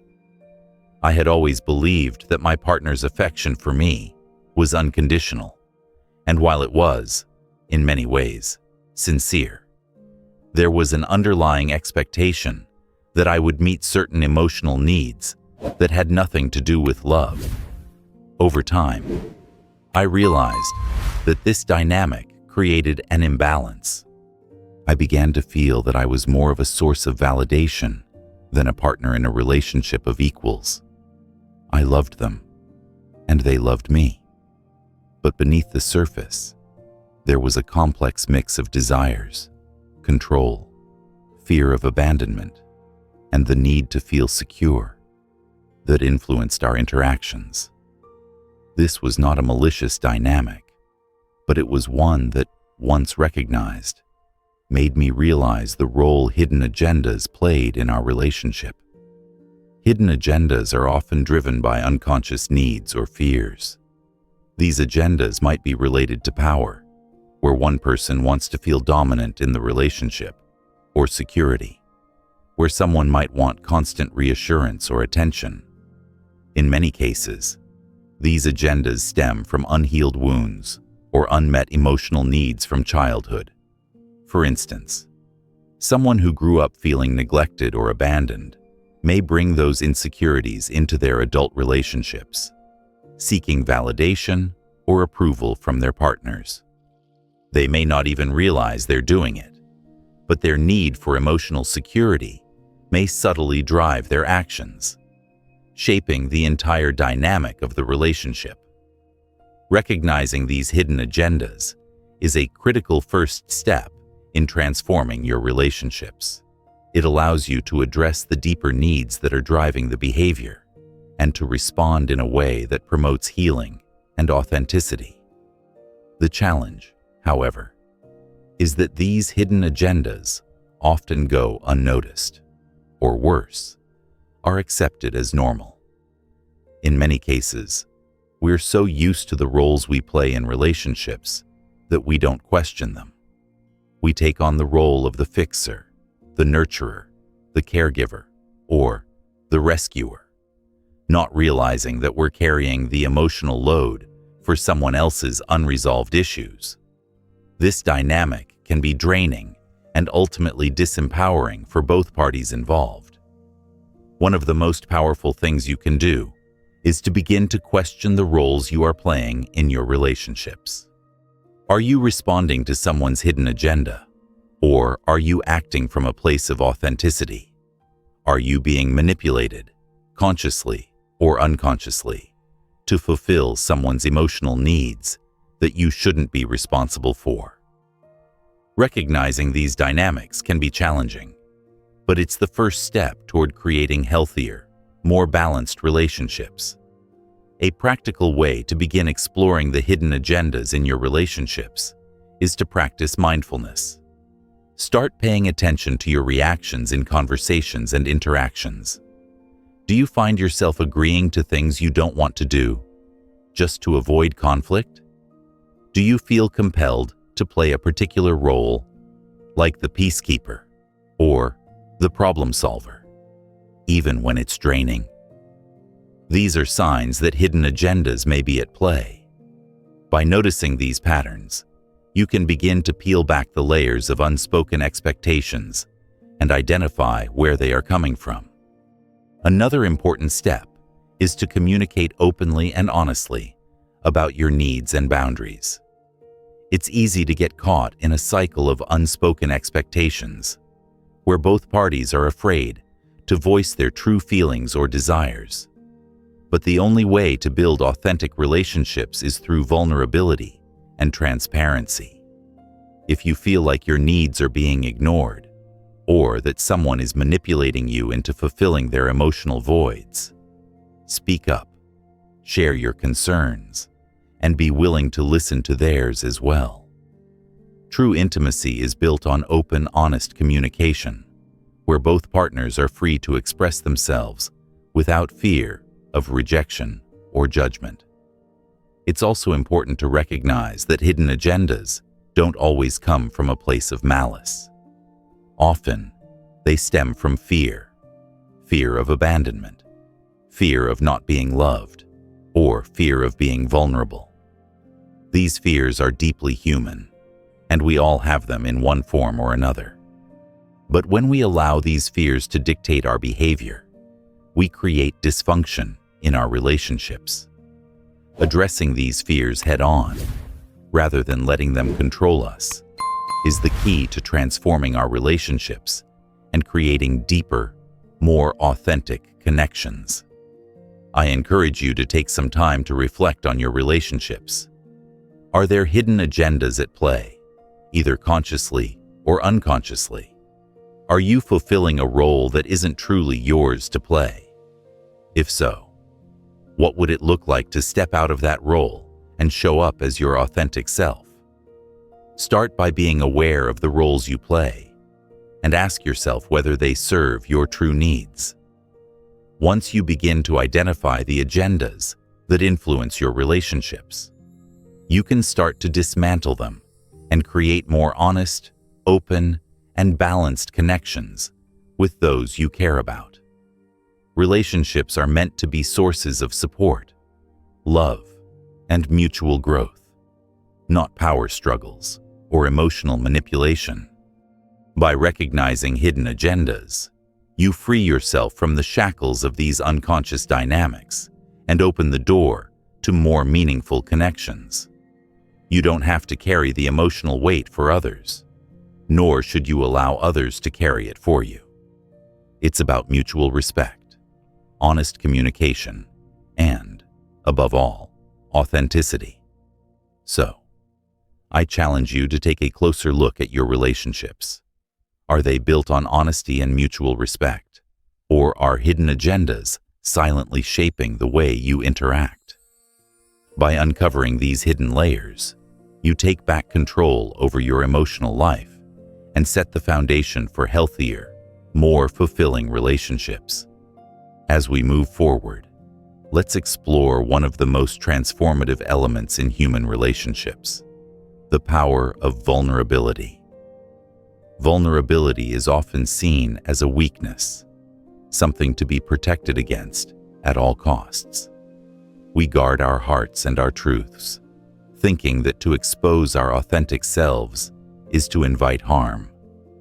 But in reality, vulnerability is the cornerstone of deep, meaningful relationships. It's the key to intimacy, trust, and personal growth. In this section, we'll explore why vulnerability is so important, how to embrace it, and how it can lead to the most rewarding connections in your life. Let's start by acknowledging something fundamental. We've all been hurt. We've all experienced rejection, disappointment, or betrayal in our lives. And because of this, we've learned to build walls around ourselves to protect us from that pain. The instinct to guard ourselves against vulnerability is natural. But in the process of protecting ourselves from hurt, we also shield ourselves from the richness of human connection. By keeping others at arm's length, we limit the depth of our relationships and the possibility of true intimacy. I remember a time when I was going through a tough period in my life. I was struggling with work, with my self-esteem, and with a sense of disconnect from those around me. I had been wearing a mask for so long, pretending that everything was fine, that I had forgotten what it felt like to be truly open with someone.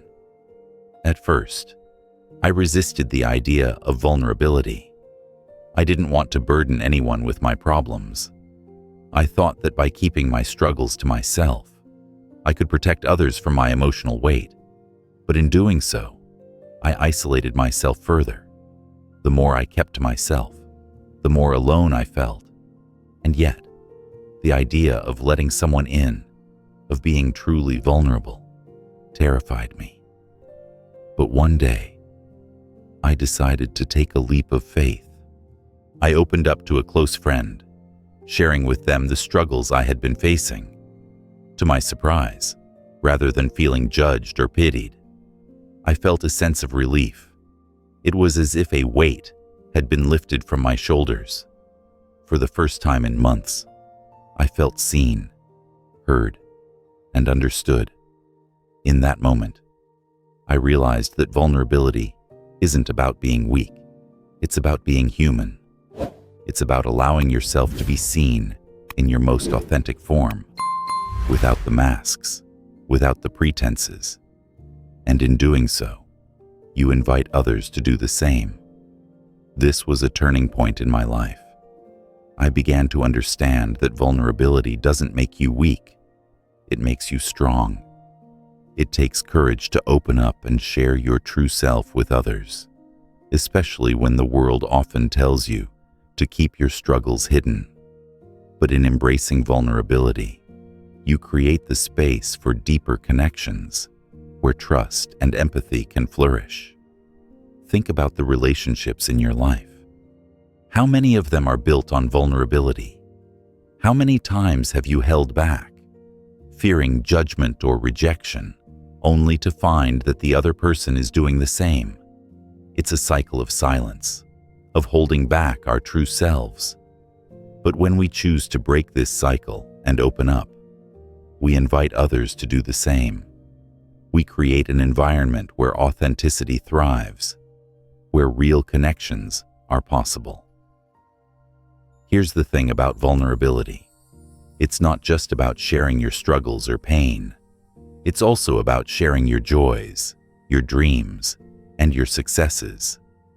Vulnerability is about being open to the full spectrum of human experience, both the highs and the lows. It's about saying, "This is me, in all my imperfections, in all my beauty." When we allow ourselves to be vulnerable, we give others permission to do the same, and in that shared openness, we find a deeper sense of connection and belonging. Now, let's explore some ways you can embrace vulnerability in your own life. The first step is to acknowledge that it's okay to not have everything figured out. It's okay to feel scared, uncertain, or unsure. When we let go of the pressure to be perfect, we free ourselves to show up as we are, imperfect, but real. You don't need to have all the answers, and you don't need to have everything under control. Embrace the messiness of life and be open to the lessons that come from it. A powerful way to practice vulnerability is through self-reflection. Take some time each day to check in with yourself. What are you feeling? What are your fears, your desires, your hopes? What are the things you've been holding back from sharing with others? Journaling can be a great tool for this. Write down your thoughts without judgment and allow yourself to be honest about what's going on inside. This practice not only helps you get in touch with your emotions, but also makes it easier to share your vulnerabilities with others when the time comes. Another way to embrace vulnerability is through authentic communication. This means speaking from the heart, even when it feels uncomfortable. It's about expressing your true feelings, whether it's telling a friend that you need support, admitting that you're struggling, or sharing something that makes you feel deeply alive. Authentic communication builds trust, and trust is the foundation of any meaningful relationship. When you allow yourself to be vulnerable in your communication, you invite others to do the same. It's also important to surround yourself with people who make you feel safe and accepted. Vulnerability requires a certain level of trust, and you can't open up to just anyone. It's about finding those who will hold space for you, who will listen without judgment and offer compassion. Look at the relationships in your life and ask yourself, who makes me feel safe enough to be myself? These are the people you want to lean on when you're ready to embrace vulnerability. At times, embracing vulnerability can feel like a risk. You may worry that people will reject you, judge you, or take advantage of your openness. But here's the truth. True vulnerability always invites deeper connection. While it may be difficult to be open with others, the reward is far greater than the fear of rejection. When you allow yourself to be vulnerable, you create an atmosphere of trust and intimacy that is impossible to replicate through guardedness or fear. Vulnerability doesn't just benefit your relationships, it also benefits you on a deeper level. When you allow yourself to be vulnerable, you become more attuned to your own emotions and needs. You stop pretending to be someone you're not and start living in alignment with your true self. This leads to greater self-acceptance, self-love, and emotional resilience. It also allows you to experience life more fully, without the need to hide behind walls or masks. It's important to remember that vulnerability is a journey, not a one-time act. It takes practice, and it requires patience with yourself. The more you allow yourself to be vulnerable, the more you will see the transformation it brings to your relationships, your self-worth, and your overall well-being. Vulnerability is not about being perfect. It's about being real. It's about embracing your humanity and showing up as you are, flaws and all. As you reflect on your own life, consider how vulnerability can enrich your experiences. Are you hiding behind masks to protect yourself? Are you withholding your true self from others because you fear rejection or judgment? What would happen if you let down your guard and allowed yourself to be seen in your most authentic form? The path to deeper connection, both with yourself and others, begins with vulnerability. Now that we've explored the vulnerability that enables authentic connection, let's dive into the complex world of decision-making and conflicted desires. If you've ever found yourself paralyzed by choices, torn between what you want now and what you think you should want, you're not alone. The paradox of choice can be overwhelming as we navigate between competing desires and values. Each decision feels like a crossroads, a moment where two paths seem to promise different kinds of fulfillment, and it's difficult to know which one to take. But understanding this internal tug-of-war and learning how to make decisions that align with your deeper values is one of the most empowering skills you can develop. We face decisions every single day, some trivial, some monumental. From what to have for dinner, to who to date, what career path to pursue, or how to spend our free time. The sheer volume of choices is mind-boggling. But it's not just the number of options that creates stress. It's the weight of the consequences attached to these decisions. Every choice feels like it could shape the future, and that can be paralyzing. The more options we have, the more difficult it becomes to make a decision, because we fear making the wrong choice. This is called the paradox of choice. The idea that having too many options doesn't actually lead to greater freedom, but instead, to greater anxiety and regret. I've found myself caught in this cycle more times than I care to admit. Do I choose the safer, more predictable path, or do I take a risk and follow what excites me, even though it's uncertain? I've had moments where I spent days, even weeks, agonizing over a decision. The fear of making the wrong choice, whether it's moving to a new city, changing jobs, or committing to a relationship, felt suffocating. I kept playing out all the possible outcomes in my head, and the more I analyzed the situation, the more conflicted I became.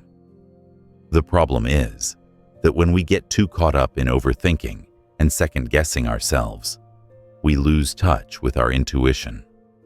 The mind starts to overanalyze every detail, every potential outcome, but it doesn't always lead to better decisions.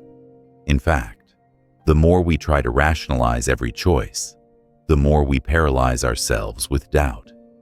We're caught in a cycle of competing desires: the desire for security versus the desire for adventure, the desire for acceptance versus the desire for authenticity, the desire to please others versus the desire to honor our own truth. This internal conflict is natural, but it can be draining.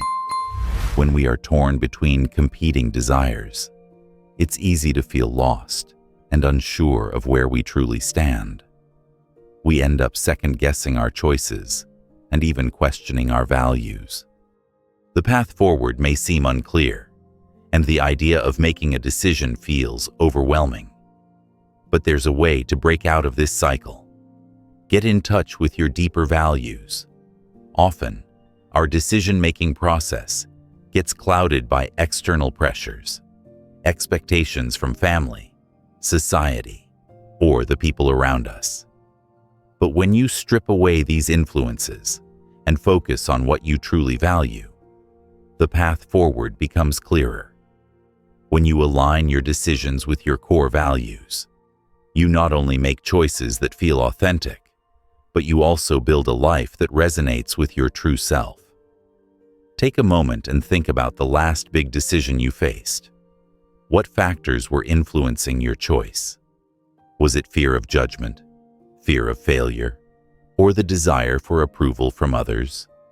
Or were you listening to what your heart truly wanted? It's easy to get caught up in external validation, thinking about what others will think of our choices, or what will make us appear successful or accomplished in their eyes. But these are not the criteria that should guide your decisions. The more you allow these external pressures to dictate your choices, the more disconnected you become from your authentic self. In my own life, I've had to learn the hard way that following the crowd or conforming to others' expectations often leads to dissatisfaction. I remember a time when I chose a career path not because I was passionate about it, but because it was what was expected of me. It seemed like the logical choice, the one that would bring stability and security. But I wasn't happy. I didn't feel fulfilled. I was making choices based on the opinions of others, and not from a place of self-understanding. It wasn't until I took a step back and asked myself, what do I truly want, that I was able to make a choice that felt right for me. The key to breaking free from the conflicting desires that cloud our decision-making is to listen to our inner voice. It's easy to drown out our intuition with the noise of the outside world, but our intuition is a powerful guide. It's the part of us that knows what we need, even when our rational mind is unsure. Learning to trust this inner wisdom is one of the most liberating things you can do. Of course, trusting your intuition doesn't mean you should abandon logic or reason. It means that you allow your deeper values to inform your decisions, alongside rational analysis. This balance between head and heart is essential for making decisions that feel both grounded and authentic. When you're faced with a difficult choice, take a moment to tune into how you feel about each option. Does one choice resonate with you on a deeper level, even if it's uncertain? Does one path feel more in line with your values, your goals, and your true desires? If you're still unsure, ask yourself the tough questions. What will you regret not doing 5 years from now?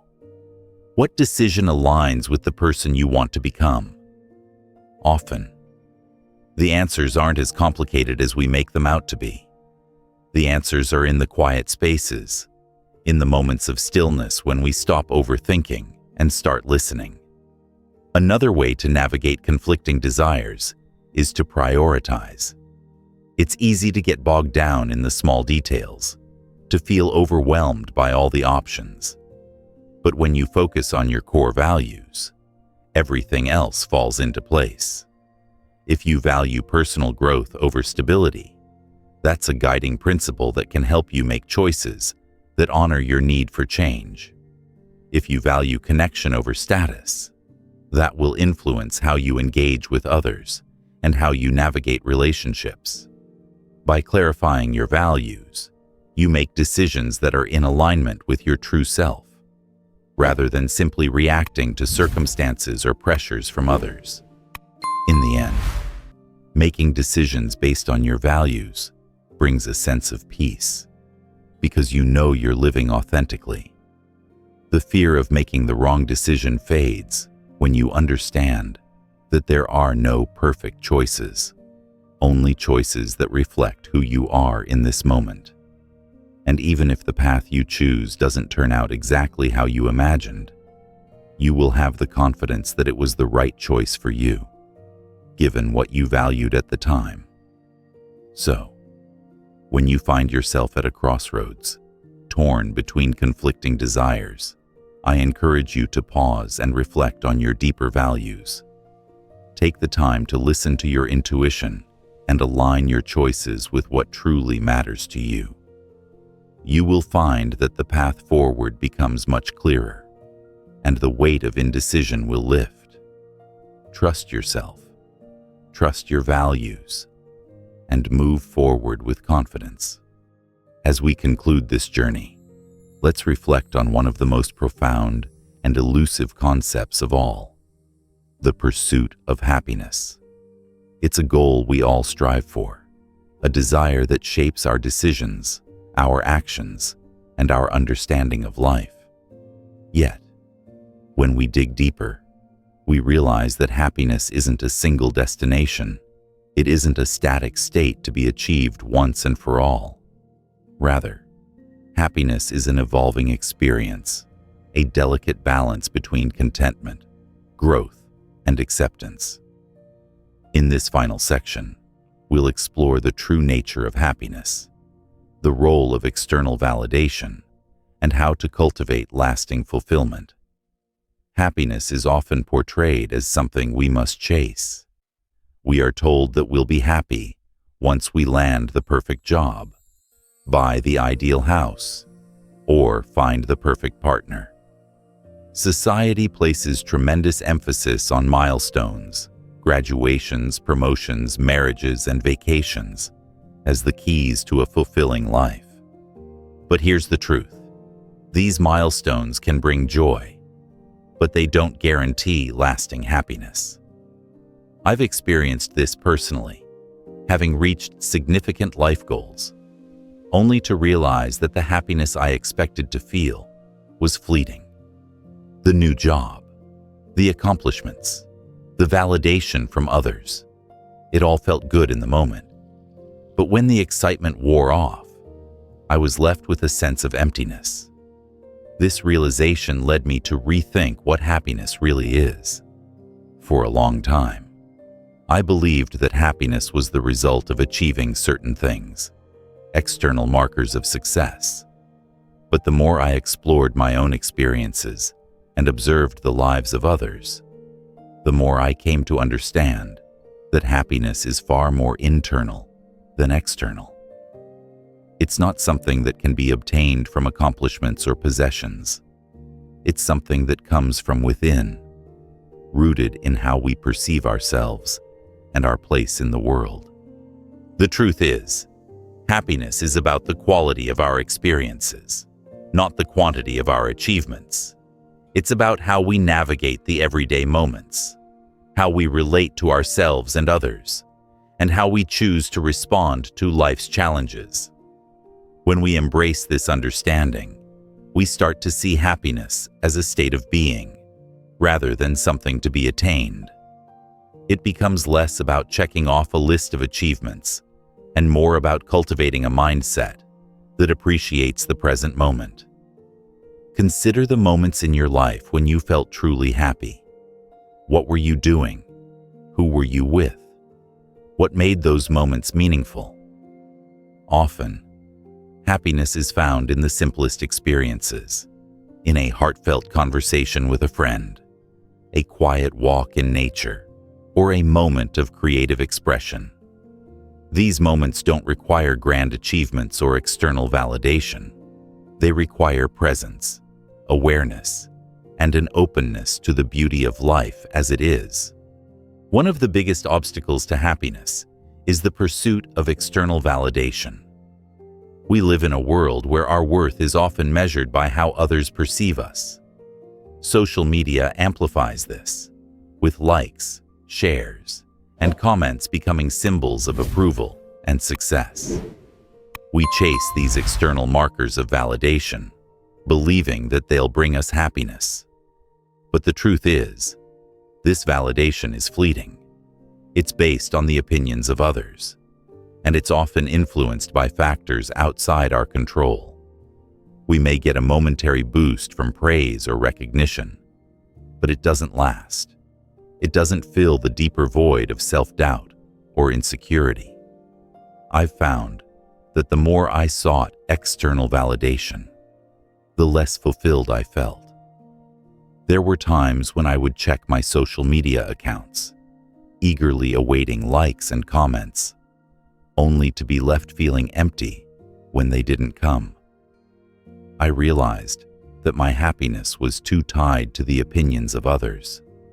I had outsourced my sense of worth to external sources, and that was never going to provide the lasting fulfillment I was seeking.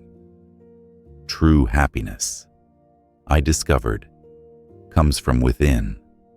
It comes from knowing who you are, embracing your flaws and imperfections, and accepting yourself fully, without needing constant validation from others.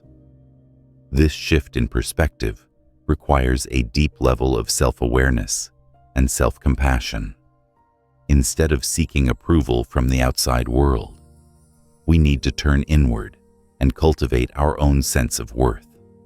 This doesn't mean we should reject the support and validation of others. It simply means that we should not rely on it for our happiness. We need to build a foundation of self-love and self-acceptance that doesn't crumble when the external world fails to recognize us. In my own journey, I began to find fulfillment when I stopped chasing approval and started focusing on what brought me genuine joy. I stopped measuring my worth by the number of likes I received or the recognition I earned at work. Instead, I started to measure my happiness by how I felt in the moment, whether I was engaged in something that truly mattered to me, whether I was connecting deeply with others, or whether I was simply enjoying life's little pleasures. This shift in focus allowed me to experience happiness on a deeper level, one that wasn't contingent on external factors. This brings us to a powerful truth. True happiness is not a destination, but a process. It's not something you arrive at and then maintain effortlessly. It's something you cultivate, day by day, through your choices, your mindset, and your actions. Happiness is found in the present moment, in the acceptance of who you are, and in the embrace of life's imperfections. It's about being content with where you are, even as you continue to grow and evolve. One of the most valuable practices I've adopted is mindfulness. By being fully present in the moment, I've learned to appreciate the small things, the feel of the sun on my skin, the taste of my morning coffee, the sound of my favorite song playing in the background. These moments of mindfulness remind me that happiness is not something to be chased, but something to be experienced in the here and now. If you're looking for ways to cultivate more happiness in your life, here are a few practical tips to get you started. 1. Practice gratitude. Start each day by reflecting on what you're grateful for. This simple practice shifts your focus from what you don't have to what you do. Gratitude helps you appreciate the present moment and fosters a mindset of abundance. 2. Engage in activities that bring you joy. Make time for the things that light you up, whether it's spending time with loved ones, pursuing a hobby, or simply relaxing in nature. Happiness is found in doing what you love, not in doing what others expect of you. 3. Let go of perfection. Embrace the imperfections of life. Recognize that happiness isn't about achieving some ideal or perfect version of yourself. It's about accepting who you are and being content with your journey. 4. Nurture your relationships. Invest in the people who make you feel seen and loved. True happiness is often found in the connections we share with others. So prioritize those relationships that nourish you. 5. Prioritize self-care. Take care of your physical, emotional, and mental well-being. Happiness is closely tied to how you treat yourself. So make self-care a priority in your daily life. 6. Live with intention. Focus on what truly matters to you. Set meaningful goals and take steps every day to move closer to the life you want to create. When you live with purpose, happiness naturally follows. As we come to the end of this journey, I want to remind you that happiness is not something you have to chase. It's already within you. It's not about achieving more or getting more approval. It's about accepting yourself, embracing the present moment, and finding joy in the simple things. Happiness is an ongoing practice, and every step you take toward authenticity, vulnerability, and self-acceptance brings you closer to living a truly fulfilling life. Thank you for joining me on this exploration of the hidden truths behind our actions. As you move forward, remember that you have the power to uncover your own elephants, to embrace vulnerability, and to make decisions that align with your deepest values. By doing so, you'll not only live more authentically, but also experience a deeper sense of happiness and fulfillment. Keep questioning, keep growing, and most importantly, keep being true to yourself.